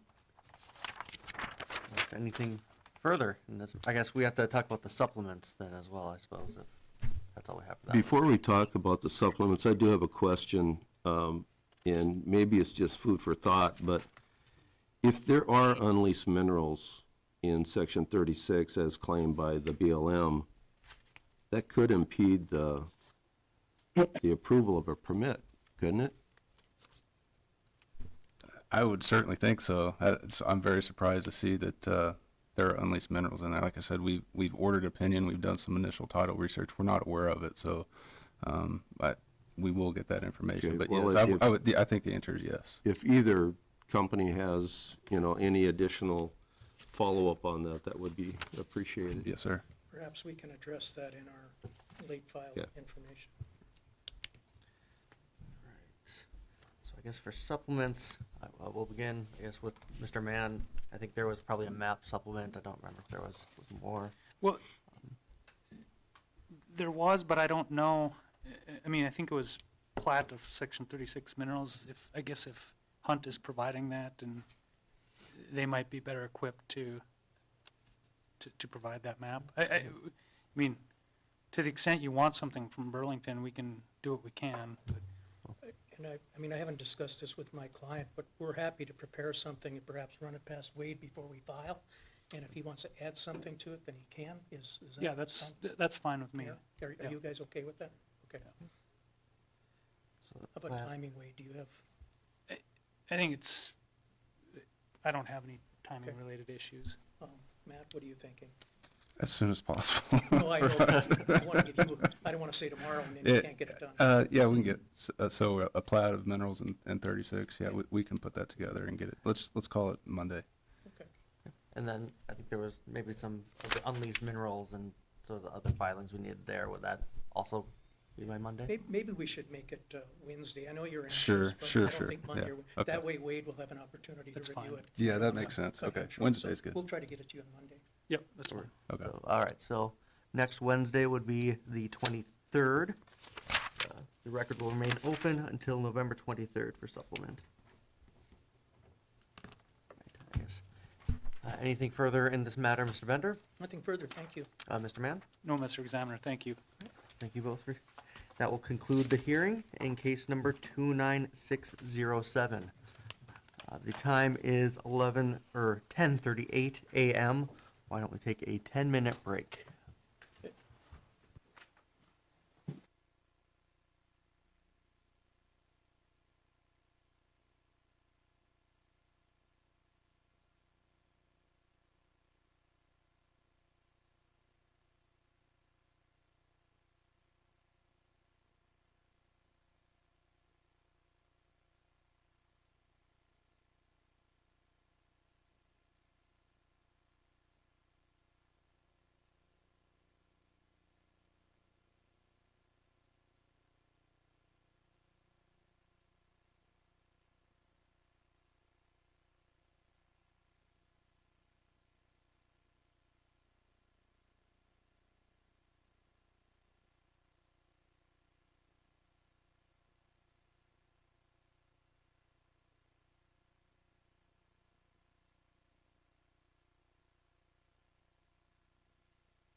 right, we are back on the record. Case number 29691, application of Iron Oil Operating LLC for an order amending the field rules for the Little Tank and Bear Butte Bakken Pool, McKenzie County, ND, so as to create and establish 4 overlapping 1920 acre space units comprised of sections 1, 12, and 13, sections 2, 11, and 14, Township 148 North, Range 102 West, sections 5, 8, and 17, and sections 6, 7, and 18, Township 148 North, Range 101 West, authorizing the drilling of a total not to exceed 5 wells on each proposed overlapping 1920 acre spacing unit, and or such further relief as appropriate. This case is continued to December. Case number 29692, application of Iron Oil Operating LLC for an order amending the field rules for the Bully Bakken Pool, McKenzie County, ND, so as to create and establish an overlapping 1920 acre space unit comprised of sections 4, 9, and 16, Township 148 North, Range 100 West, authorizing the drilling of a total not to exceed 5 wells on said proposed overlapping 1920 acre space unit, and or such further relief as appropriate. This case is continued to December.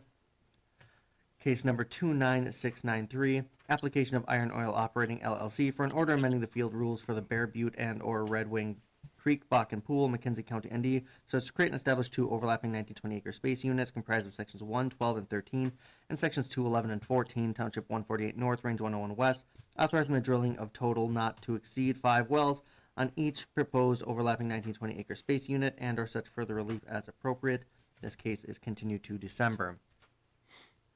Case number 29694, application of EOG Resources, Inc. for an order amending the field rules for the partial Bakken Pool, Montreal County, ND, to create and establish an overlapping 2560 acre spacing unit comprised of section 35, Township 155 North, Range 90 West, and sections 1, 2, and 12, Township 154 North, Range 90 West, authorizing the drilling, completing, and producing of a total not to exceed 2 wells on said proposed overlapping 2560 acre space unit, and such other relief as appropriate. Will all interested parties please come forward?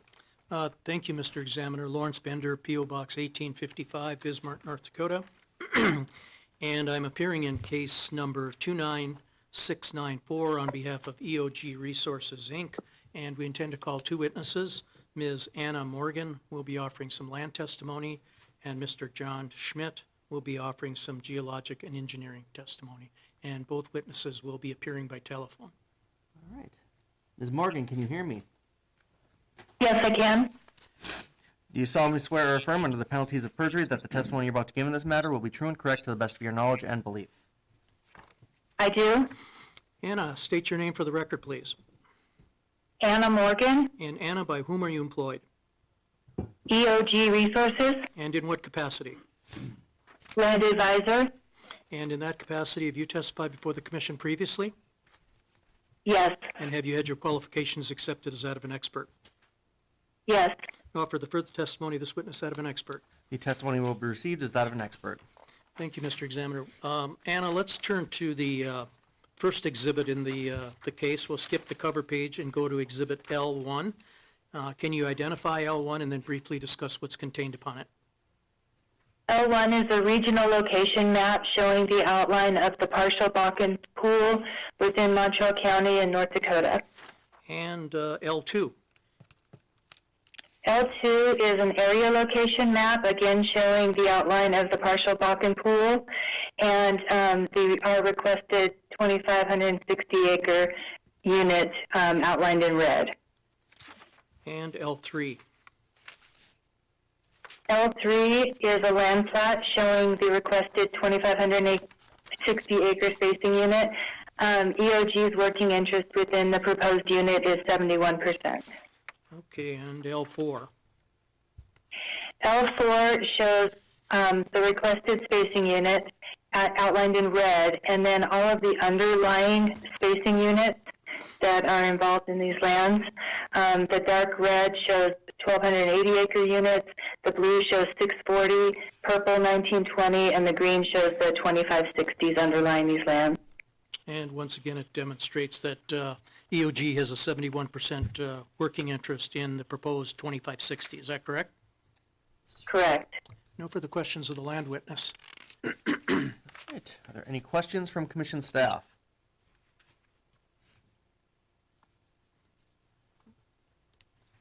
Seeing none, I guess we can move on to Mr. Schmidt. Can you hear me? You solemnly swear or affirm under the penalties of perjury that the testimony you're about to give in this matter will be true and correct to the best of your knowledge and belief. Yes, sir.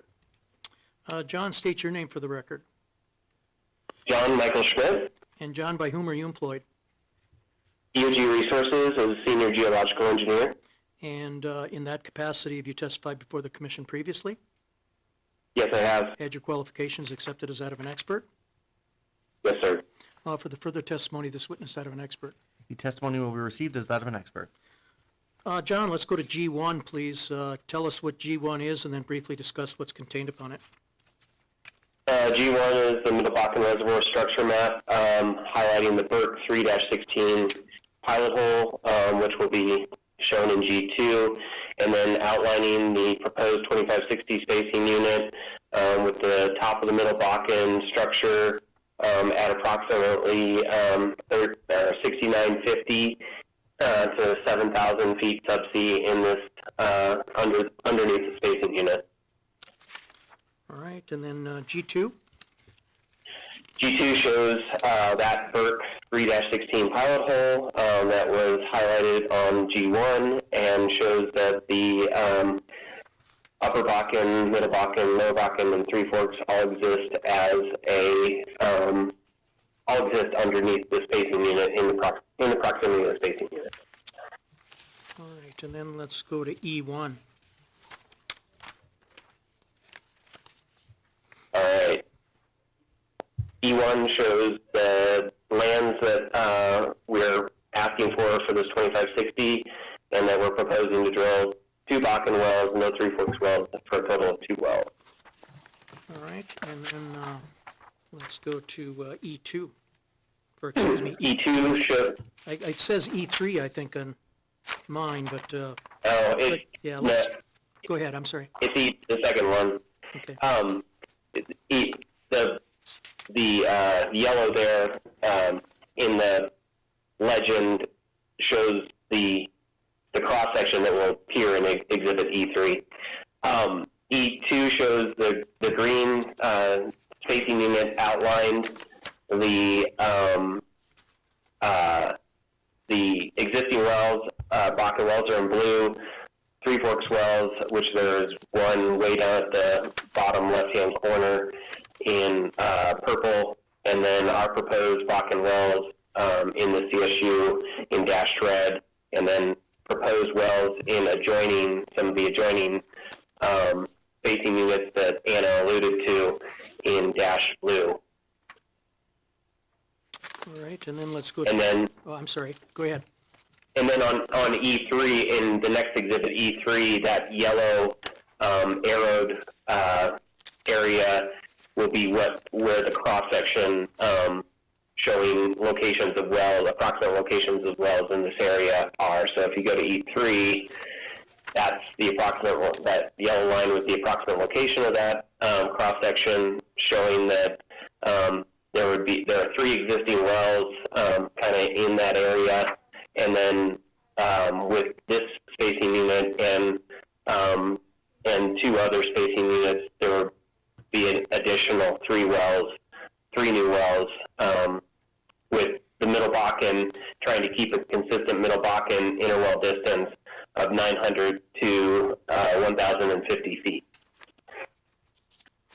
Right, E4? E4 is just a typical plug and perf wellbore design that EOG is implementing in the area.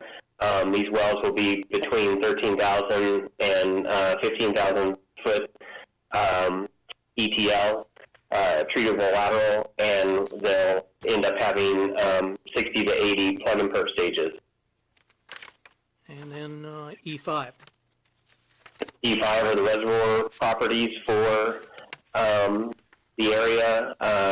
All the data goes into the calculation that we have approximately 64,000 MBO in a 2560 acre spacing unit.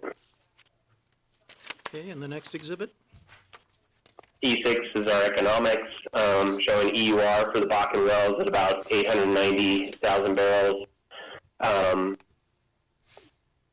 And then for the 2 well package, the 2560, would be 1,780 or 1,780 for the and then all the metrics that go into our calculations that takes us down to the return on investment of about 4,000% for the Bakken wells, and an discounted cash flow of $35 million per well for a total of $70 million for the project.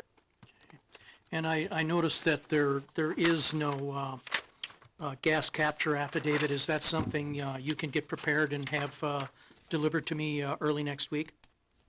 We can. We are the gas gatherer in the area. Okay. In your opinion, will the requested relief prevent waste, protect correlative rights, and prevent the drilling of unnecessary wells? Yes, sir.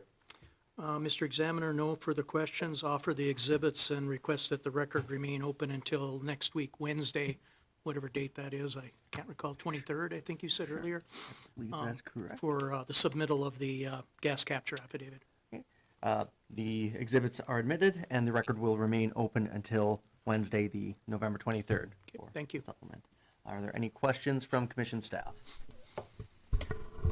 John, looking at your exhibit E2, Yes, sir.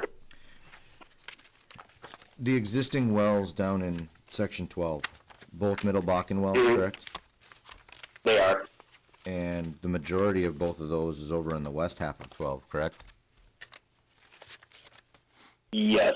The easternmost well does start in the kind of the east half of 12, but reaches over, and most of that well's on the, call it the west half of 12. Correct. So is there any reason you don't continue your trajectory and get your two new well bores over in the east half of 12? They would be pretty close together, trying to shoot that gap between the Bruin 1-12 and the Austin 1101. It would just put our two new well bores in closer proximity to each other, so that's why I chose to depict our probable location of the second well between the Bruin and the western well. What's the age of those two first wells? Do you have a rough time frame for when they were completed? They're all probably 2009 to 2012. I don't have it, but I could get it. They're first generation. Those are first generation wells from the initial diagonal drilling of the partial Bakken pool. Okay, so are they all open hole? Or are they open hole or uncemented liner stimulations? I would have to get you. I'm not sure. Okay.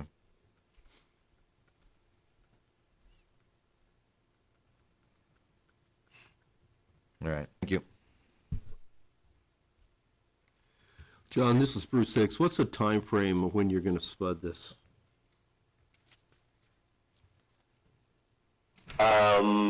We haven't committed capital to it at this point. This is just getting the spacing unit in preparation for trying to get it on our drill schedule. Okay, and you currently have no rigs, right? Not currently in North Dakota, yes, sir. When do you plan to pick up a rig in the state? We are in discussions about picking up a rig in 2023. We did drill some wells across the river on the west side, 2 wells in 2022, and we are hoping to follow up that program with a drilling program in 2023. Okay, thank you. Any further questions from commission staff? Seeing none, anything further on this matter, Mr. Bender? Nothing further. All right, and that will conclude the hearing. Thanks, guys. That will conclude the hearing in case number 29694. Moving on. Case number 29695, application of Continental Resources, Inc. for an order amending the field rules for the Upland Bakken Pool, Divide County, ND, so as to create and establish two overlapping 1920-acre space units comprised of sections 2, 11, and 14, sections 23, 26, and 35, Township 161 North, Range 96 West, authorizing the drilling of a total not to exceed 3 wells on each of the proposed overlapping 1920-acre space units and/or such further relief. Will all interested parties please come forward? Thank you, Mr. Examiner. Lawrence Bender, P.O. Box 1855, Bismarck, appearing in case 29695 on behalf of Continental Resources, Inc. We intend to call 3 witnesses in this matter. Mr. Matt McMurray will be offering some land testimony. Mr. Tyler Gruenbacher, Gruenbacher, will be offering some geologic testimony.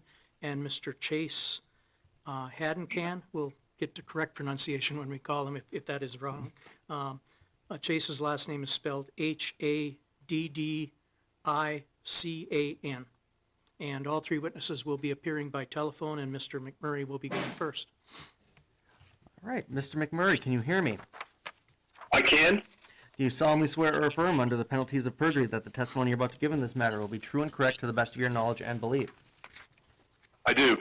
Matt, state your full name for the record, please.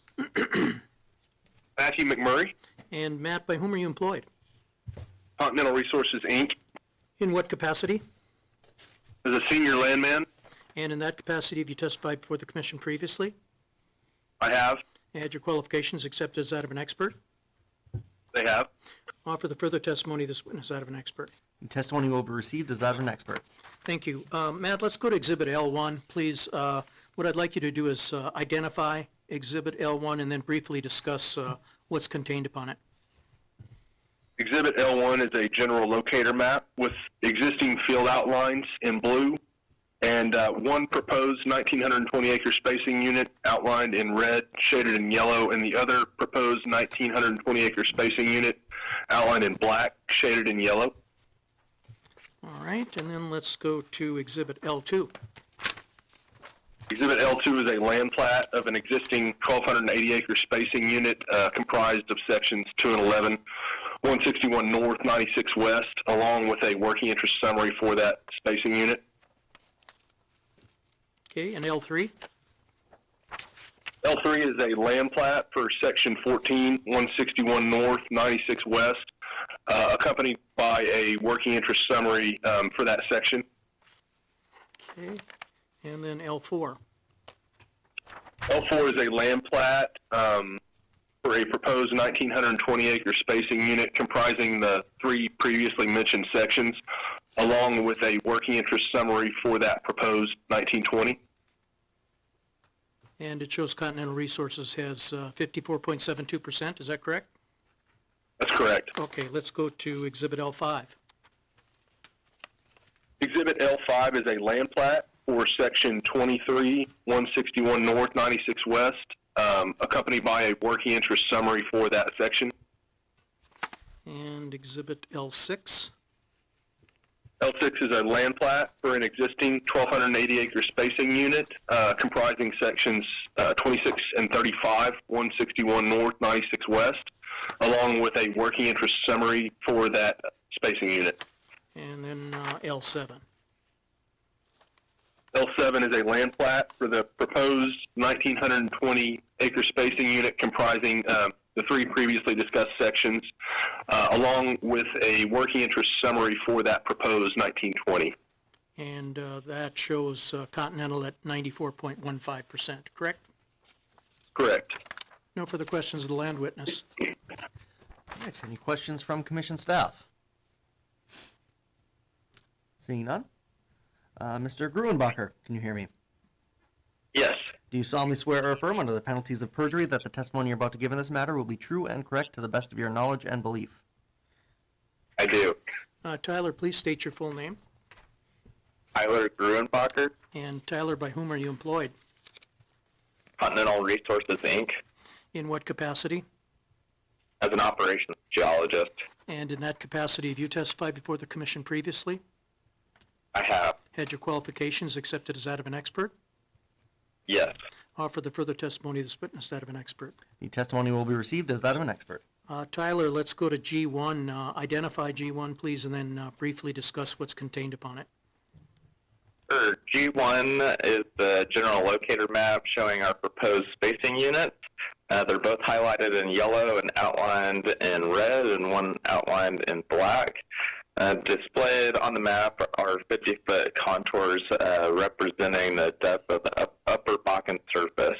The type log for this area, the upland 9405 JV-P1, is indicated by the red star. This type log is representative of the rock character that we expect to find within this proposed 1920 acre spacing units. Okay, and then G2.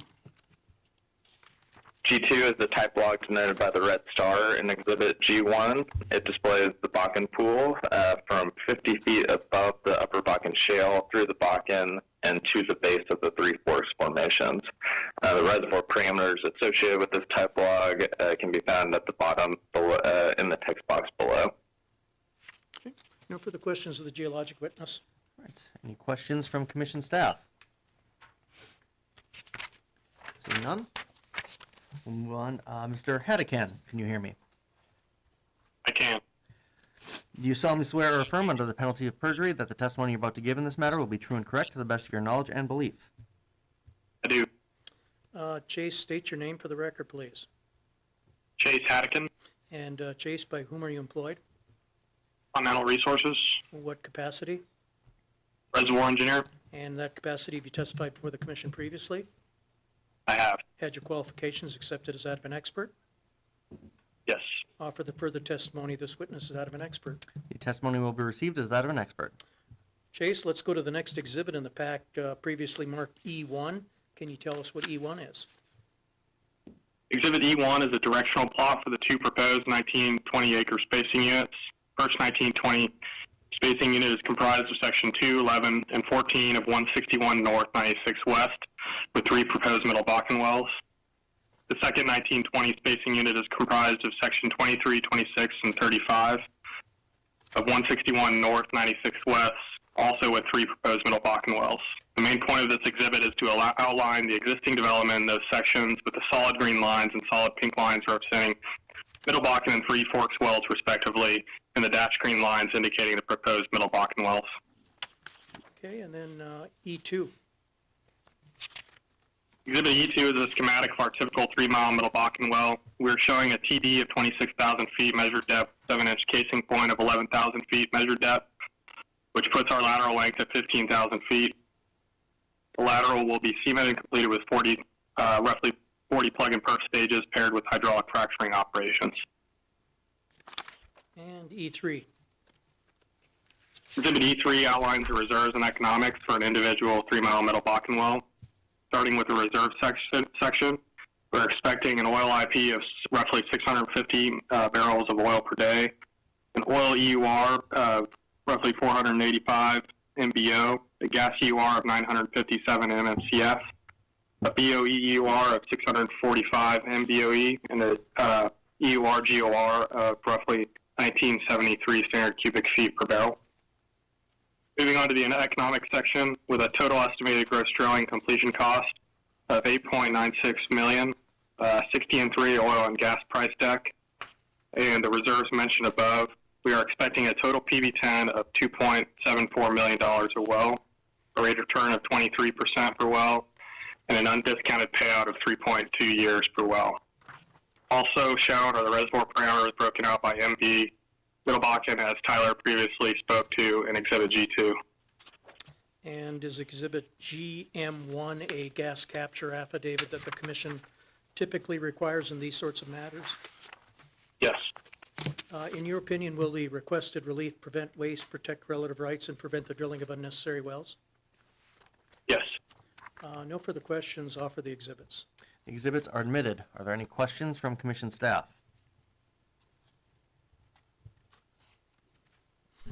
Chase, this is Bruce Hicks. The well bores the surface locations seem to be relatively close to one another. Are you going to drill this from one pad? I think there is potential to drill some of these wells from one pad, yes. possibly not on the east side there, or sorry, the west side, the two wells there. Okay, and is it your intention just to drill one well per 1920 and then look at results, or what's your plan? Currently, that spot has a possibility that we possibly drill one well per unit, look at results, and come back later.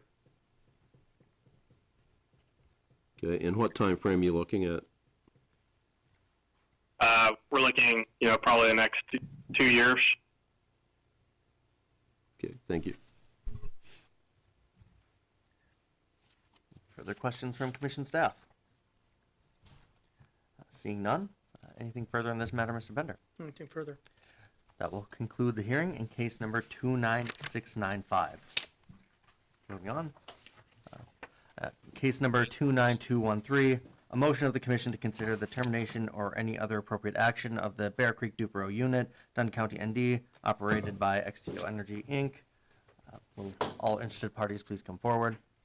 Oh, I'm sorry. Thank you, Mr. Examiner. Lawrence Bender, P.O. Box 1855, Bismarck, North Dakota, appearing in this matter on behalf of XTO. At this time, we respectfully request this matter be continued until the regularly scheduled December hearings.